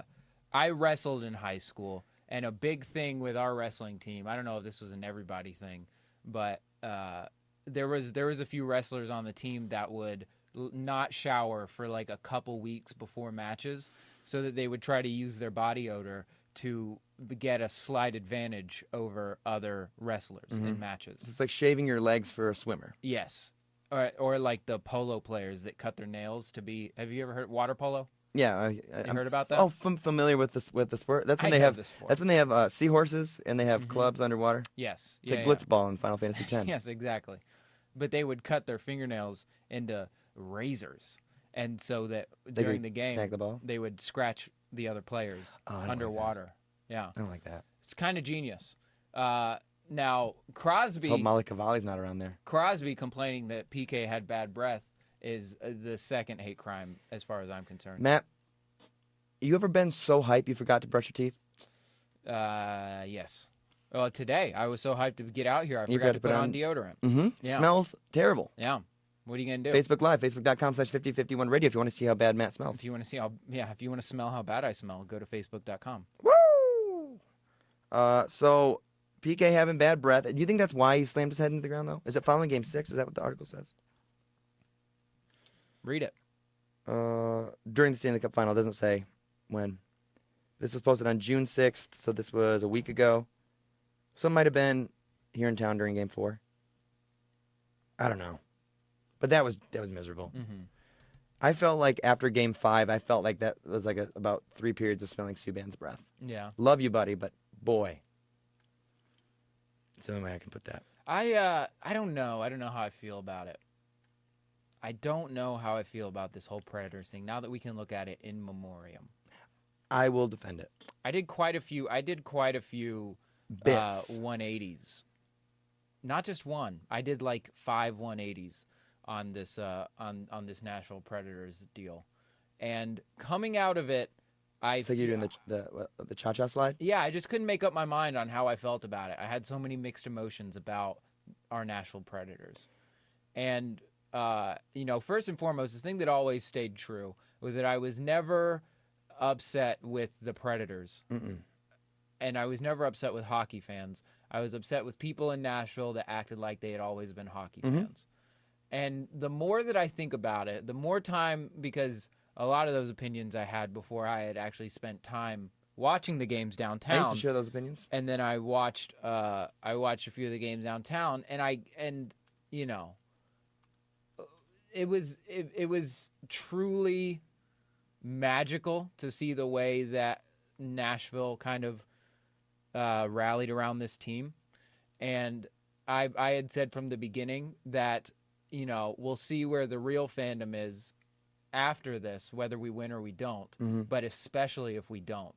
We'll see how long people stay fans. And you see, I didn't get to watch Game 6, but I saw the last, 30 seconds when I got home with from that open work. net goal. Yeah, that's actually where I started, was when I saw the open net goal. And then you see the Bridgestone throwing stuff on the ice and booing and staying throughout the entire Stanley Cup trophy presentation and booing. And I felt so good about it. Felt good or embarrassed? Oh, no. It's so good. Good, because you don't like those the are sports fans. Right? Yeah. So that's where the 180 came from. I didn't see that coming at all. That was a perfect misdirect. Because that's where I said they still haven't given up. You don't see that even in big sports towns. Yeah. Like last year when Cleveland won in Golden State in Game 7. Oh, you saw people leaving. Everyone left. Everyone was just leaving. Everyone left It looked like a WNBA game. Warriors fans are fair weather fans. The second that team breaks up, people stop caring about it. And you see these Predators fans stick around, and that's the kind of hate I love. Yeah, that's the kind of hate that and you feels know that's going to good. happen. And now I will say, but you didn't know that was going to happen. I could have told you that was going to happen. Absolutely. No, see, that's The that fact kind that of retrospect. No, I don't no, like I could because you don't. But listen back to the tape of last episode, the week before, Yeah. talking about it. The fact that everyone's coming around, people are learning about hockey. Yeah. It's cool. Now, this is how I was explaining it to somebody. Some people from St. Louis love to come to Nashville, and they love to talk crap. And they like to say, hey, isn't it cool that you guys couldn't have a football team? He goes, you guys barely have a football team. I go, at least we can keep them. And I go, and the Cardinals suck. So what else do you have? You have an arch and racism. Like, we don't, it doesn't matter. So I say. But so that's they, a baseball so, town. Yeah, so they say go Blues. And I'm like, well, you don't really care. And they say, well, neither do you. I go, well, here's the deal. Let's look at it like this. Let's look at it as the Penguins versus the Preds. Now, as a parent, I said, and I'm not a parent, so I'm just going to project this upon you. But I've heard a lot of things about parenting, and they say that no matter what your kid does, you always love them, and especially when they're growing up, you want to love them. Yeah. And once they get to a certain age, once they start doing something and making something of themselves, you can be proud, and you can start, and people start coming out of the woodwork. Family starts coming out of the woodwork because you represent them, and it's cool. And I go, the Penguins became a franchise, and again, I had to double check with this, became a franchise in 1967 as part of an expansion project, not dissimilar to the Preds becoming a team in the expansion project of 1998. Yeah, but except there's 30 years in between those two. Right. But it took the Penguins 1991, I said 31 years, 33 years, my math is terrible, 32 years to get to a Stanley Cup Finals. Yeah. Preds did it in 19 years. Yeah. So, like, that's pretty cool. And so when people say we're not a hockey town, then that's like a thing. It's like, you're not even giving them a chance. Yeah. You're not even giving them a chance. So the fact that we came around, But people are learning. Wrong. They weren't wrong. They weren't wrong, but it's not saying that it's not a hockey town. It is now. It is. Or at least it very can be. It can be. But, it's not a traditional market. Yeah. It's not hedged for that bad. The thing, though, is that there's a certain amount of, because we care about the Predators now, but we didn't when they weren't this good. But there are teams and there are organizations like Cowboys fans think they're going to win it every year. And I respect that Cubs about fans that thought they were going to win it every year. Exactly. Until they finally did. Even though it's annoying to be around when you care about a team too, I get it and I understand, and that's the exact same way I would feel if all of my teams weren't great. Mm-hmm. But I finally saw that when we lost Game 6, where it was like these people hate, and that's what I was looking for. I wasn't looking for the cheering. Mm-hmm. I was looking for the post-game hate that you need to be a true sports fan, as far as I'm concerned. People came around. People had stuff to. It was so cool to see, like living downtown Nashville, seeing that the amount of people coming in. None of people finally like people that you never see talking to one another. Yeah, see it. They say, "Oh, you're wearing a Arena shirt, so am I." Or like, oh, you're wearing an Echo shirt, like, oh. Or like, you're wearing a Weber shirt, like, oh, wow, you were a real fan. You were here for the team when it didn't matter. Mm-hmm. Or wearing like a washed-out Rene shirt. A tutu. An old tutu, baby. I remember Jordan Tutu. I love that dude. God, he was great. He was the last goon, the last great goon of the NHL. Oh, well, no, I'm pretty sure that's Sidney Crosby. He's not a goon. He's a star player. He's a goon. He's a star player. He's a star player. He's a goon with stick handles. But he's not a goon because he doesn't fight. They're not allowed to let him fight because he can't even spell CTE. That's a good point. And that brings us to this next article. Mm-hmm. This comes by way of CBSSports.com. Pittsburgh media, Nashville not a hockey town. Preds use fake crowd noise. And we talked about this a couple weeks ago, about the Seahawks. How dare he? Which, by the way, if you want to listen to old episodes of the show, you can listen to it on iTunes. You just go to 5051 Radio, just search that in your iTunes, and you can download the podcast. Or we have back episodes of this show all here on our Facebook page, facebook.com/5051 Radio. I got to do is spell it out. So it says, a few guys in Steel City aren't too happy about anything pertaining to the Predators. Nada. The Nashville Predators are back from the dead, rebounding from a 0-2, this was written last week, a 0-2 series hole in the Stanley Cup Final to rout the defending champion the Pittsburgh Penguins in 2 straight games to put themselves within 2 wins of the franchise first championship. And it says a few media members in Steel City aren't too happy about any of it. Jeff Verzilla, change your name, Penguins chief meteorologist, cloudy with a chance of tears, the host of the Penguins or the Pittsburgh Steelers kids show on KDKA-TV, kicked things off in advance of the Predators' 4-1 blowout with the Pens in Monday's Game 4, tweeting that he was really getting tired of hearing about Nashville's fans and that one Stanley Cup playoffs does not make a hockey town. First of all, update that phrasing, make it more fun. A Stanley Cup playoffs makes a hockey town not. I mean, that's what I'm saying. He went on to tweet his @Verz on Twitter, so you can go throw him some hate. I'm really getting tired of hearing about Nashville's fans. Supporting a team in one Stanley Cup playoffs does not make a hockey town. Then they went on to say they just started talking. So this is what happened. He put out a statement. He said, I'm convinced that Bridgestone Arena is using a PA to amp crowd noise. Facts. The arena plays warm-up and in-game music at about 110 to 112 decibels, as measured by my own device. So I brought my own device. At the height of the crowd mania in Game 4, I believe my radio-trained ears heard the pops and cracks of overmodulation. So he felt like he heard system failure. He says, lastly, the sound levels are never shown in the arena, unlike any other arena in which I covered games. You hadn't traveled much. Why would the quote-unquote record holder not show the sound level? The loudest the sound meter on my iPhone hit was about 114 decibels. 114 is a great number in for a crowd that is engaged for 60 minutes, but people don't leave 10 minutes early to hit the bars and beat traffic. However, I believe I call bunk on 130 decibels, at least not achieved organically. However, the Predators are welcome to prove it. This guy is such a sore loser. Mm-hmm. Sore loser. Well, he's not a sore loser. They didn't lose. I know. No, he's just like, oh, I've been a fan forever. Why are they saying this is a hockey town? We're a hockey town. No, you're a heroin town. No, you're a rust town. That's Steeler country. That's Steeler country. So I wrote down a couple things, likenesses. Mm-hmm. I said, bringing a decibel meter to a hockey game is a real dad boner move. Mm-hmm. I said, bringing a decibel meter to a rival's hockey game to contest that point of loudest sound. First of all, the least important part of the whole hockey fandom. The fact that 70,000 people showed up in the street is pretty cool.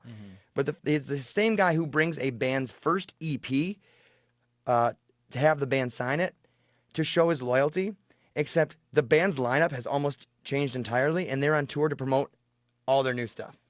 So the guy's like, yeah, I've been with you since your EP. I'm like, dude, Steve Perry has not been with Journey for years, and all of a sudden you're wearing a Steve Perry shirt? Like, he didn't even like the band. Number 2, he's the kid in school who was worried about the school's protocol for tandem fire tornado situations. What happens if there's a fire during a tornado? Shut up, kid.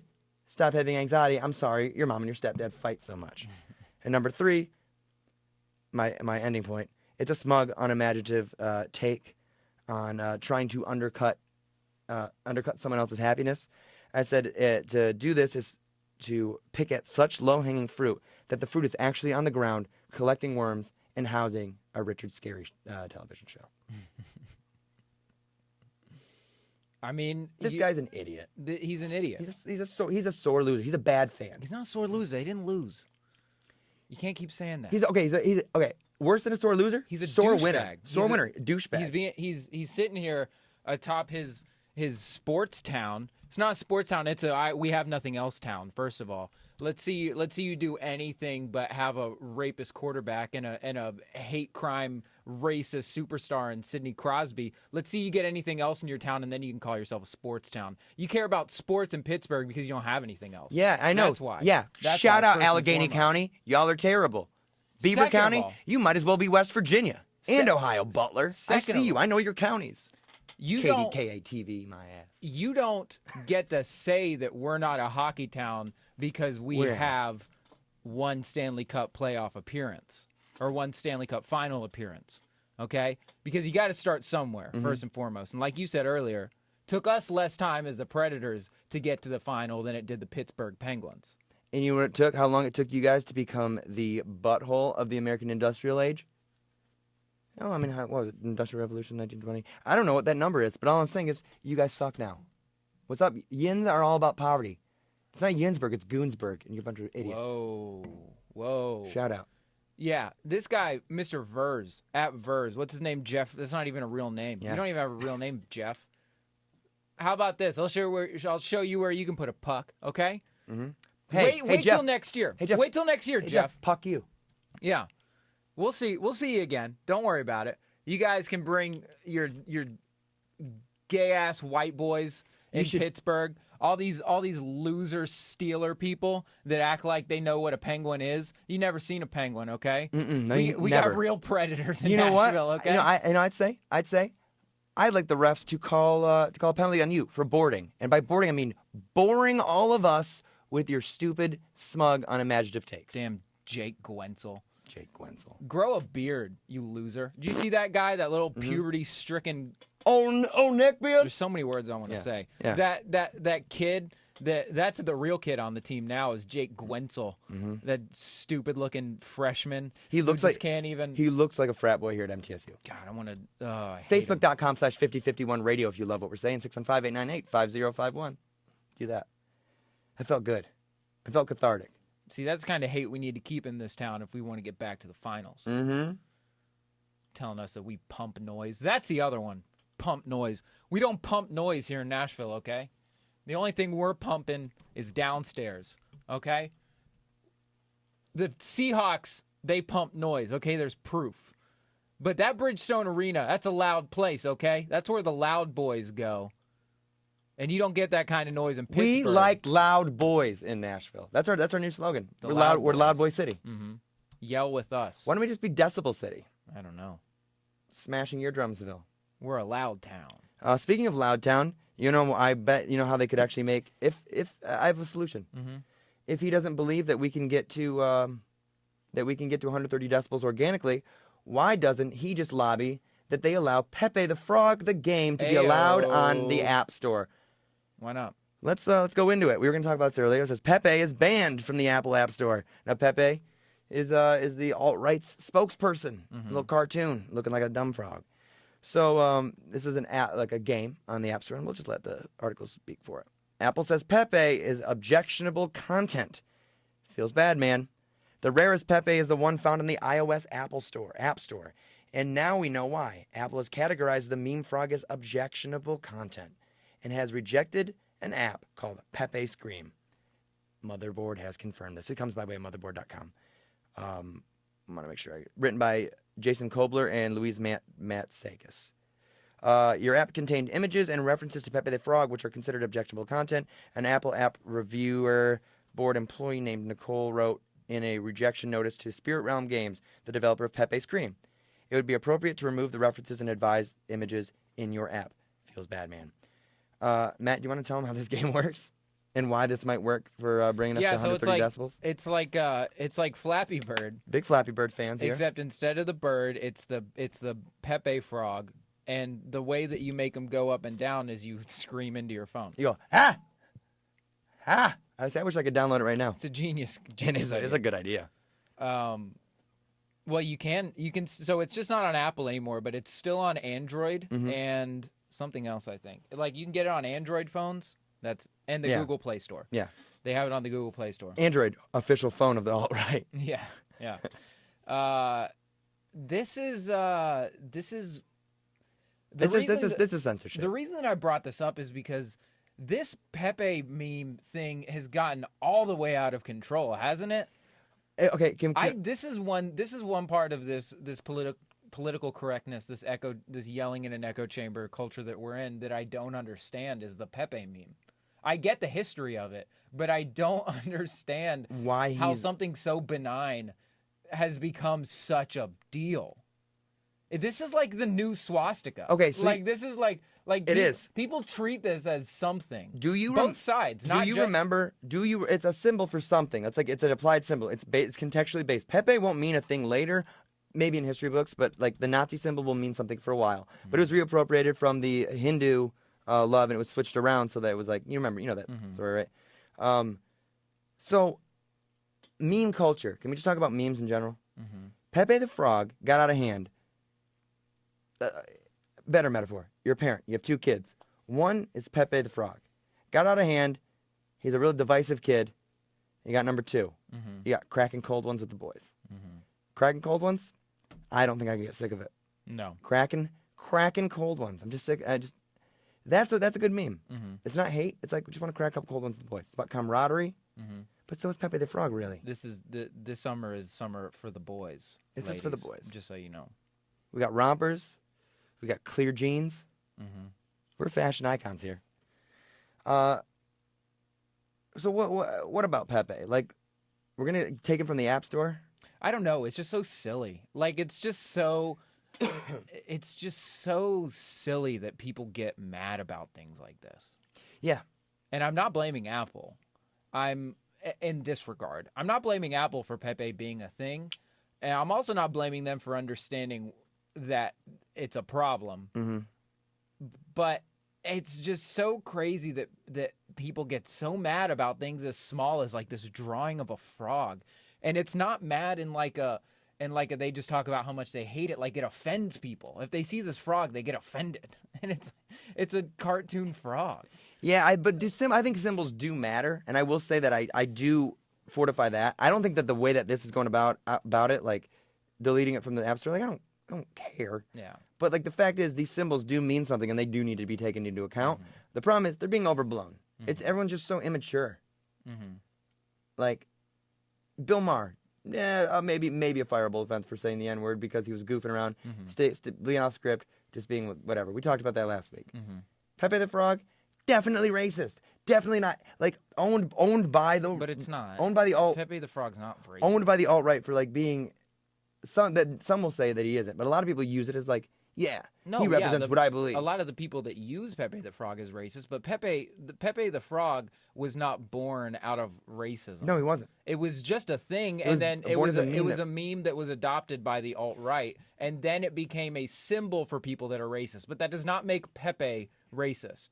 That's the thing, is that it's just. It was perception is reality, though, and you know that. Yeah, I know that, but and I don't like it when people have this argument, but it's the same thing with the swastika. Like, the swastika was adopted by people that were bad people, and so now it is a symbol of Nazis. But before the Nazis, it's not their symbol. It's the same thing with Pepe, where it's not that meme wasn't born out of racism. It's not like the N-word, where the N-word was only used Are you saying that brand doesn't matter, though? Yeah, it does, but it's not Pepe's fault. It's not his fault. It's not a real person. But I don't think that someone made this game because out of the benign characteristics of Pepe. No, not at all. This is definitely made out of... Yeah, they did it to get people's goat. To be an ironic T-shirt. They did it to aggravate people. Yeah, like, just... Go ahead, do it. Like, be that. Yeah. But, like, don't get mad when people think it's objectionable. But, like, don't pull it because it's objectionable. Like, at the App Store... Well, I don't think you can have both of those worlds. Yeah, I don't think that's you having can cake and eating it, too. But that thing, like, I understand them pulling it down, I guess, to a certain extent. It depends on why they pulled it down. And it's also screaming into your phone. Like, yeah, that's not a game I want to see anyone play, to be completely honest. I'm kind of glad they pulled it down because I didn't want people to start playing this game. Oh, it'd be worse than Pokemon Go because at least they look like nerds in silence. But this obviously isn't something that people care enough about. Like, this was just made to be an aggravating joke, and it's not like people are defending the right of this game now. And so that's also the telltale sign that people didn't really care in the first place. Mm-hmm. But this whole Pepe thing is just so funny to me because it's such a symptom of this baby culture that I was talking about a couple weeks ago. Of just like people just being babies about stuff. Like people would grow up a little bit on both sides. This is just one kid wet willying another kid. The only problem is that we're all adults and we still act this way. It's the kid that keeps picking on the kid because he keeps getting a reaction out of him. Because the kid keeps getting a reaction out of him. Do you remember when I used to live at the apartment and there were we had a specific friend that would get on 4chan and he would tell us what was on 4chan. We'd be like, dude, that's stupid. That's disgusting. Like, they would just have, like, dumb jokes. I feel like it's the person that, like, it's like Chris Hardwick syndrome. It's like, I'm a nerd, but I also have a little bit of showmanship, so I can make this nerd, like, I can make Leet speak more mainstream. Yeah. It's like someone in 4chan decided, they're like, they're all sitting at this lunch table, they're like, you want to just go with the popular kids and just see what they do? Yeah. Popular kids don't care. Yeah, it's like real life Revenge of the Nerds. It's real life Revenge of the Nerds. Yeah. And that's exactly what it is. So I'm like, that's what I look at it. I'm like, if you're bullied, don't be bullied, but don't bully the bullies. It's the same thing with Kalanick from Uber stepping down, the executive stepped down because he created a terrible culture. That guy was a nerd that created baller culture, sexist culture. Like, here, babe, let me see those gams slapping asses in the office, creating sexist culture. It's like, bro, you used to not be made fun of, and now you're just becoming the bully. Yeah, yeah. It's like, now anything that you had as merit is no longer meritable. Yeah. That's the way I look at it. It's like, it's dumb. Yeah. Luckily, this conversation got interrupted last night. But I started to have a conversation. For some reason, a bunch of us comics before a show were talking about fidget spinners. And what if I had one on the ready? Someone started talking about how there was a picture of Barron Trump getting off of a plane, and he had a fidget spinner. I was gonna bring that in today. And wearing an expert shirt. And we were just talking about it for a second. I was just like, God, I hate our generation. And someone was like, "Do you? Is that why you really say that? Like, do you really hate our generation?" And I was like, "Yeah, no, I really do." And they were like, "You think it's fidget spinners' fault?" And I was like, no, but I think it is a symptom. It's a symptom of why I hate that's proof. That is a bullet point in why I hate our generation. And this is another one where people are using these playground tactics to drive opinion, to drive narrative, and to get a reaction out of people. And it seems like there's absolutely no purpose. See, that's where I don't know, man. That's where I don't know. Because I don't think you can really tell what a generation is until you see it at the end. Okay. Like, you look at the baby boomers. Like, they were, after the greatest generation, they were like the ones who were like, and now we have to take care of them. They're a little bit psychopathic. Like, a little bit, I'm not going to say, I'm not even going to overuse psychopath. I'm going to say a little bit selfish in a way. Because they were allowed to be, because they had dispensable income during a time of growth. And they saw war, but they were able to come out of it, in and out of it. Millennials came in basically peacetime.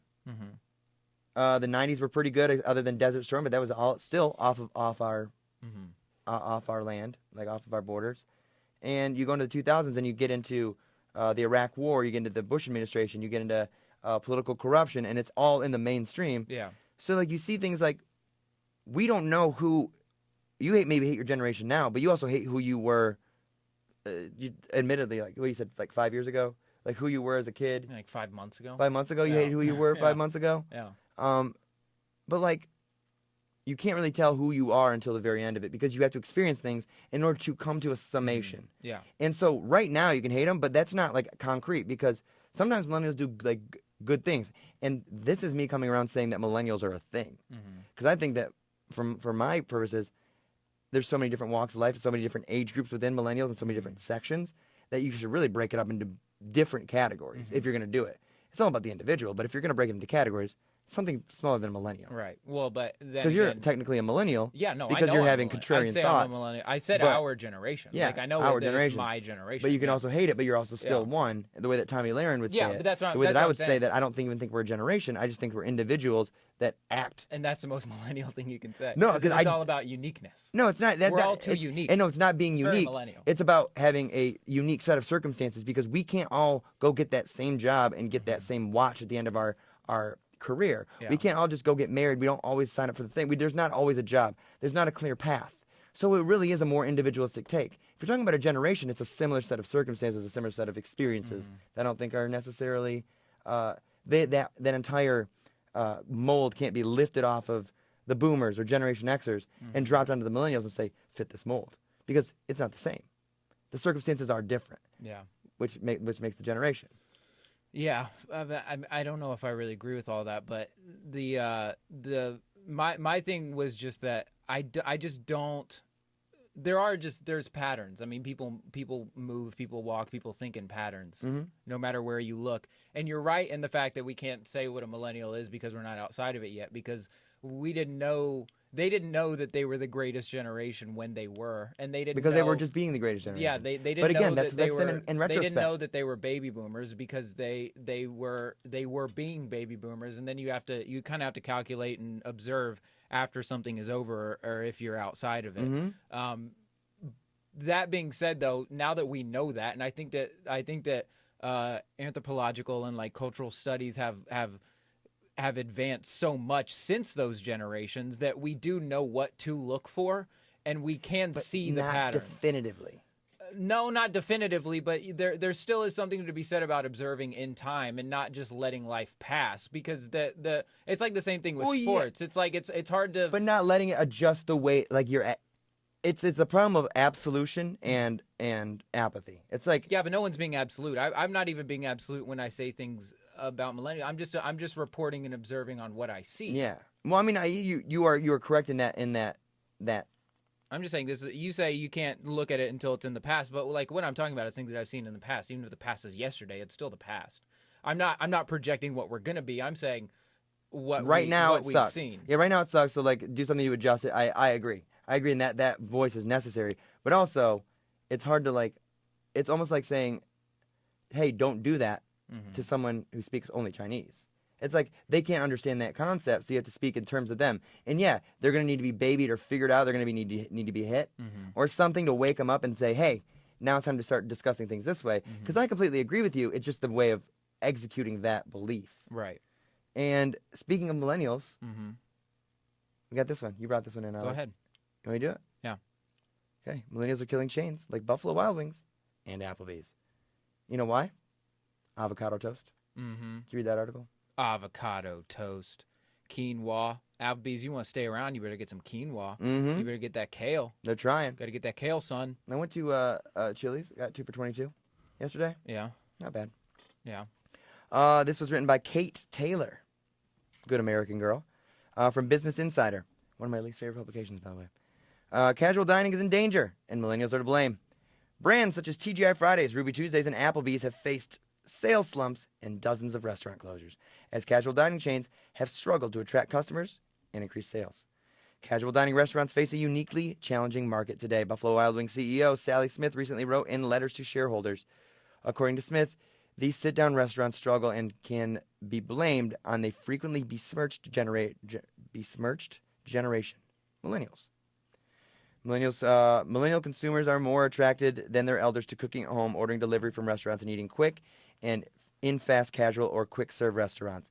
While blaming millennials has become a trend at the point of the cliche in retail, Smith isn't wrong to zero in on younger customers changing tastes as a major factor in casual dining's downfall. Now, there's many, many options out there for people are replacing chains with. Then they bring in, the article talks about Blue Apron, cooking at home. They talk about convenience, speed of delivery, how much easier to start cooking at home, how it's cheaper.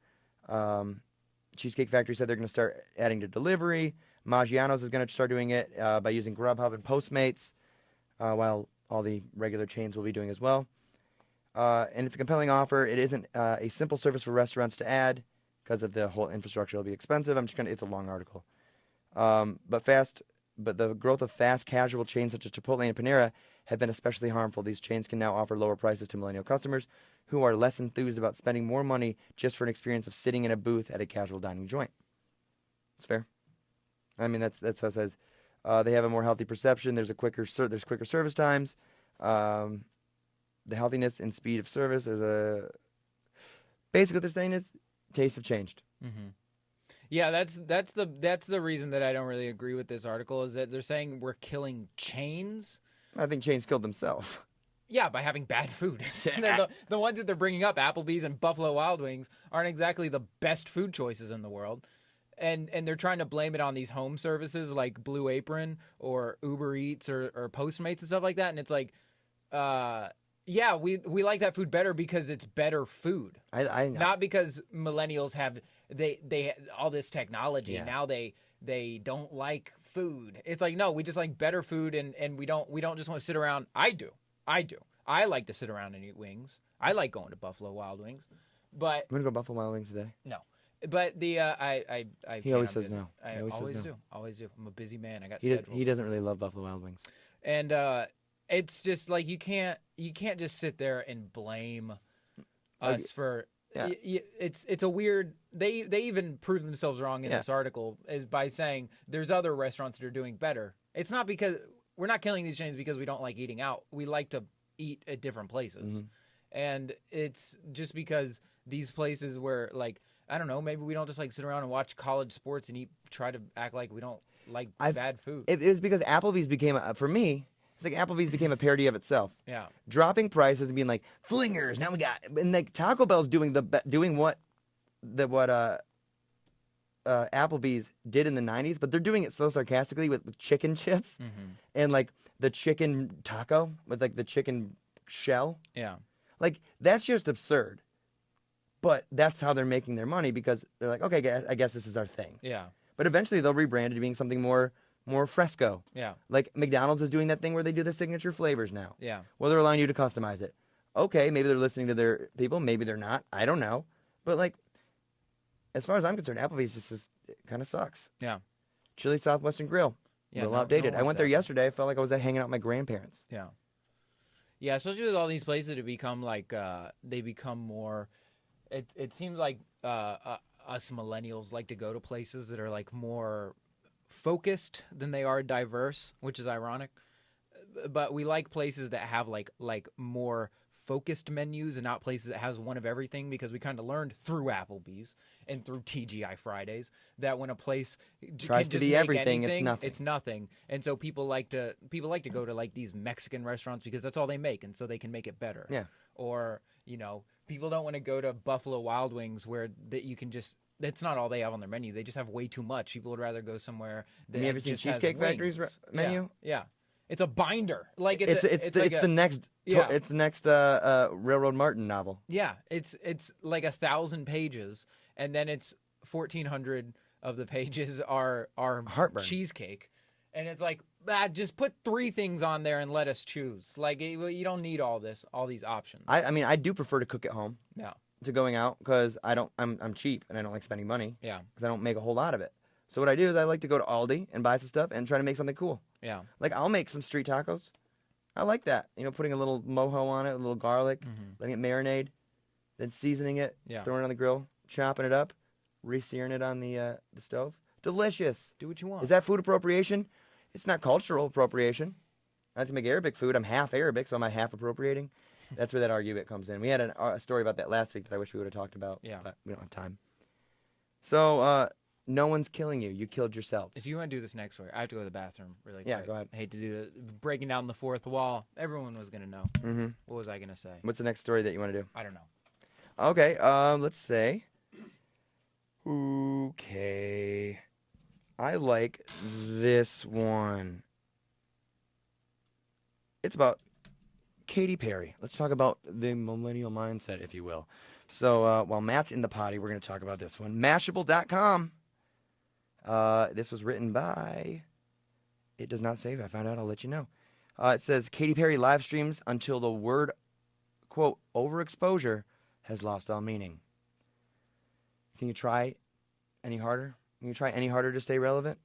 This is like Leave Britney Alone before Leave Britney Alone. Did you watch Katy Perry cry this weekend? Oh, this is written by Tilda Gilbridge, by the way. Did you watch Katy Perry cry this weekend? If you've turned into her live stream, you might have. It's part game show, part wellness boot camp, and certainly unlike any other album rollout for any major pop star. Perry apologized to Taylor Swift. She did yoga with Jesse Tyler Ferguson, Modern Family fame. She addressed her cyclical cultural appropriation. She ranked her famous ex's sexual prowess to James Corden to avoid eating what was allegedly a 10,000-year-old egg. Not even 10,000-year-old, just a moldy egg. John Mayer apparently has something to be cocky about. That's fun. In revealing on-camera therapy sessions, she confessed that to suicidal thoughts and explained that she cut all of her hair off. She said, I didn't want to be Katy Perry anymore. It's a lot. The whole thing apparently will end eventually with a concert. Of course it will. And who will stay tuned for the finale. Basically, it seems like for her new album Witness, she's basically just live streaming herself a la Shia LaBeouf into a more, I guess, palatable way in order to talk about everything that she is. She says, this article goes on to say that it's almost an ASMR video, which we've talked about on this show. That's where if sound makes certain people like tingle in certain places. Perry slept on as her breakfast got cold. Eventually, a gospel choir enters her room and wakes her up with an a cappella rendition of Firework. She eats salad while responding to comments, and a pancake gets cold. Bon appetit, baby. This is, I mean, for someone that does a show on Facebook live stream, I can understand that it is a bit incestuous. It's like, hey, why do people care about what we have to say? And Matt would defend this by saying, oh, that's a millennial thing. You're probably right. But why? I don't understand why people in Katy Perry's place decide to put themselves in this position, because it was a commentary on fame. Because Kanye West has already done that before. Shia LaBeouf's already done that before. You're just doing it because you're behind the trend. If you look at I'm talking about the Katy Perry live streaming your life, and talking about how it's kind of not. It's not even imaginative. It's not clever. It's a variety show that you're doing so that you can push your album that people aren't even that excited about, because you brought in weird backpack dance kid on Air SNL performance on the season finale, and then Migos with a very wannabe avant-garde set of like food. And it sounds like you're doing Vogue music. It sounds like you're trying to appropriate gay culture now, but also doing black culture. It's like, who are you? Why are you so desperate for attention? And do you really need all this money? Yeah. I just feel like this is a very lazy way to go about it, by using resources that could be used for otherwise, and attention for otherwise more important things. Mm-hmm. I find this not to be very important at all. Had something. I'm trying to remember where I heard this.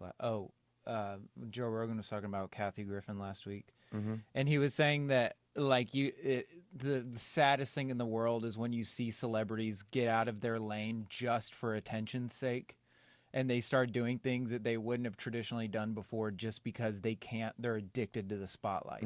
Like they can't. It's become less and less about their art, or less and less about what they believe in, and more about just like they can't stay out of the spotlight for more than 3 seconds without freaking out. Because if I'm not anything to anybody, yeah, and I'm not nothing into myself, then I am nothing. It's like the mirror is like they can't even look in a mirror. They don't see anybody. They actually look into if they look at an audience, they see a mirror. Hey, I'm getting attention. Therefore, that validates my existence. That's just so unhealthy, and it just sucks that, like, I don't like that. That, for me, is a little bit too much. Yeah. This is, like, over. And I get it. It's a commentary on the word overexposure. But if you're going to try to, like, dilute the word overexposure, we're going to find a more aggressive word to call it. Mm-hmm. And I'm going to start calling it whoredom. Mm-hmm. You know? This is pretty, not that and I don't have to watch it. It's my choice not to watch it. It's our choice not to watch it because I haven't tuned in any of it. But Frank Ocean did it pretty well. So she's just doing she's just live streaming her entire day. It's basically the real world. It's Big Brother. Yeah, it's keeping up with the Kardashians. Yeah. What was that show that you watched where they did that? Remember? Utopia. Utopia. You know, I watched that show and I was enamored, and then I was really disappointed in myself after when it was finally canceled. Mm-hmm. I was disappointed in myself because I'm like, wow. This is so voyeuristic that I chose to watch other people try to figure out a simple problem of who's going to get the water when I was thirsty myself and I wasn't even getting myself water. Yeah. And it seemed like, oh, I understand the appeal of this because it does trigger a sense of like, oh, we're getting things done, but you're not actually getting anything done. Yeah. And that's why I find that like this show, our show, I was saying like for someone that does a show, it does seem a little bit incestuous, a little bit self-masturbatory. But again, we're just trying to talk about how we see the world, and you can listen or you don't have to. Yeah.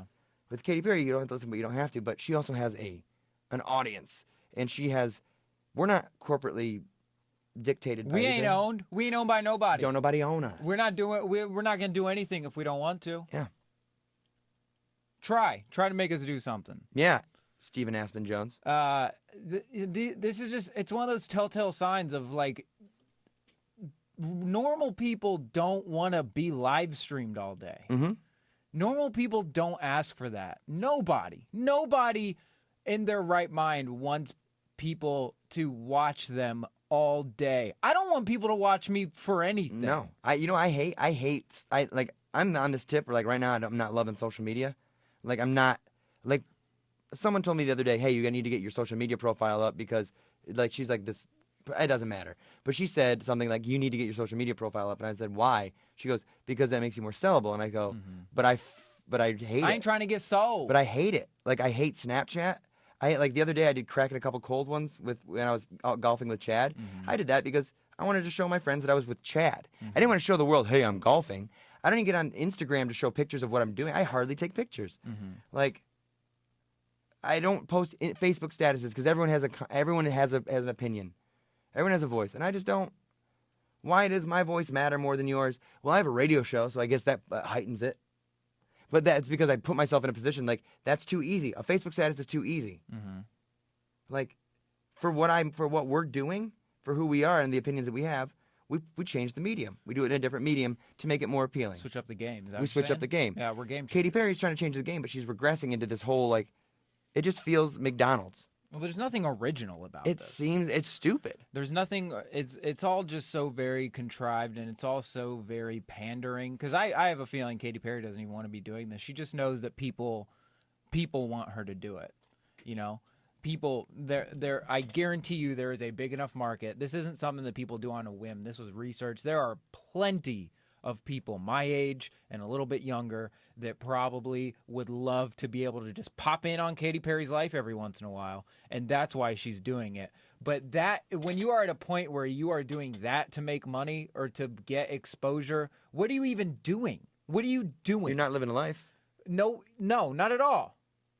That's the most ironic part. If you're the type of person that wants your whole life to be live streamed, you aren't living a very adventurous life. You shouldn't have enough time to think about that. Didn't you see how the Truman Show ended? Yeah. Good morning, good afternoon, and good night. People, we're not learning from our mistakes. If you don't watch a Truman Show, you're destined to repeat the Truman Show. That's how that saying goes. Yeah. So I don't know, man. This kind of stuff just makes me so uncomfortable. Me too. It does make me. That's why I brought it in because I knew like this is a point to what we're doing. It's like, cool stunt. Hey, Kathy Griffin, cool stunt. Not that smart. Very college. Like if it was at a college, like over at the Todd, I'd be like, okay, what an interesting take. You're a college kid. You don't know any better. Your consequences are much smaller. Therefore, you're allowed to take risks. Yeah, that's what art is. Whatever. The people that do it the best. They don't want your fame. They humble. We were talking. Me and Josh Wagner, another Nashville comic, we were talking about this last night. Like these people that are the greatest, they're the greatest because they never thought about being the greatest, and they also don't want to be the greatest. But LeBron does want to be the greatest, though. That's why he's not. But you just said he was the greatest. Well, what I'm saying is like that. Like he thinks about it so much. That's why that's the only reason that he's in the conversation. You know what I mean? Yeah. Like, but that's kind of a symptom of wanting to be the greatest, is that you're trying to. The people that are the greatest aren't really trying all that hard. No, they're just doing what they're You know doing. what I mean? He's statistically the greatest. The reason that he's not culturally the greatest because he wants to be the cultural greatest. Yeah, he doesn't let And that's anyone. kind of the He doesn't problem. let anyone else talk about anything else. Yeah. That's why I would consider Steph Curry even in contention better than LeBron James. Maybe his numbers aren't as good, but like the fact that we're allowed to talk about his daughters, like, and how much we like them, and he doesn't care. Yeah. Because he's like, yeah, I got my wife's on the cooking channel. Like, yeah, she can have the spotlight too. Like, he drains a fadeaway three, goes sits down on the bench, just chews on his mouth guard, being like, okay, cool, I'm here for the Well, team. no, because Steph is a showboat. Steph's a he's very cocky dude. He's pretty cockiness. I'll give that to you. Yeah. But less than LeBron, who's just always trying to talk about, yeah, I'm the greatest. I'm going to control the conversation. Well, but I'm bored. LeBron's not cocky. LeBron is just so very. I think that he's a genuinely insecure human being, and like he really, really wants to be the greatest so bad. It's all he really thinks about. Michael Jordan never thought about being the greatest. That dude had a disease. That dude was addicted to competition, like in a real way. Yeah. Like he has Still a gambler. His loan sharks killed his dad because he had such bad gambling debts. I'm willing to confirm that on this show that loan sharks killed his dad. I know it's still up in the air, but loan sharks definitely killed him. That dude had a very real problem, and that's why he's the greatest. I mean, that's what Josh and I were talking about. Like Babe Ruth used to smoke cigarettes and eat hot dogs in the middle of innings. You know, like that dude was drunk at most at bats. These people that are the greatest, they never really think about it. The people that are the most famous, Bob Dylan hates you. Just so you know, Bob Dylan's acceptance. What was his Nobel Peace Prize acceptance speech? Yeah. I think they said, and I'm not sure if this is what it is, but I feel like this is very Bob Dylan-esque. He pulled some of his speech from Spark Notes. Yeah.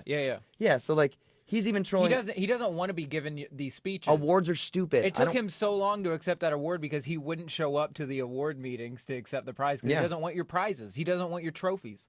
These people that are the greatest in all of their fields, they're not live streaming their entire day. Kanye gets all this attention, but he doesn't really want it. He just can't stop because he has a disease. He has a mental disorder. He's obsessed with himself. But it makes for good art. These people have problems. These people with the long strand DNA, they can do this because it's in them, not because they're trying so hard. They're not even reflections of like what normal life is. And I feel like that's the problem, is that overexposure to that is a problem. Like if she's trying to kill overexposure, she's trying to kill the last bastion of hope that we have, and it's the people sitting next to us. Yeah. Rather than the people that we're looking at on the screen that can't see us. Yeah. They only know we're there. Speaking of knowing we're there, this is the show. All the media news you need, none of the opinions you want. That was the show. We are on Facebook, facebook.com/FiftyFiftyOne Radio. If you spell it out, 5051 Radio. Normally we are on Tuesdays, 4 to 6. Today we decided to make up a show. I am Casey Shaheen, at Gym Class Tryhard on Twitter. Matt at Matt Neal Boyd, Neal with an A on everything. Where else can they find us, Matt? You can find us on 5051.com, spelled out 5051.com, to find archived MP3s of this show. You can also find us on iTunes. You can also find us at facebook.com/5051 Radio, spelled out 5051 Radio. There is a link on our Facebook page to our YouTube page. If you like and subscribe, or if you subscribe to our YouTube page, we're looking to get more subscriptions so that we can get a custom URL and get an actual YouTube page. So head on over. It's tough to start out. Head on over to the Facebook page to find our link to our ghost page on YouTube. Well, we got a couple videos up there. And then once we get enough people to subscribe to that, we can actually have it up and running and functional. So please help us do that. We're gonna put this episode up. Put last week's episode up. It's gonna be good, guys. We love it. We're going to throw it to automation. Stay up. We have another show after us, so stay tuned. Give him a call, 615-898-5051. If you love what he's doing, we'll be back next week, Tuesday, 4 to 6. Bam.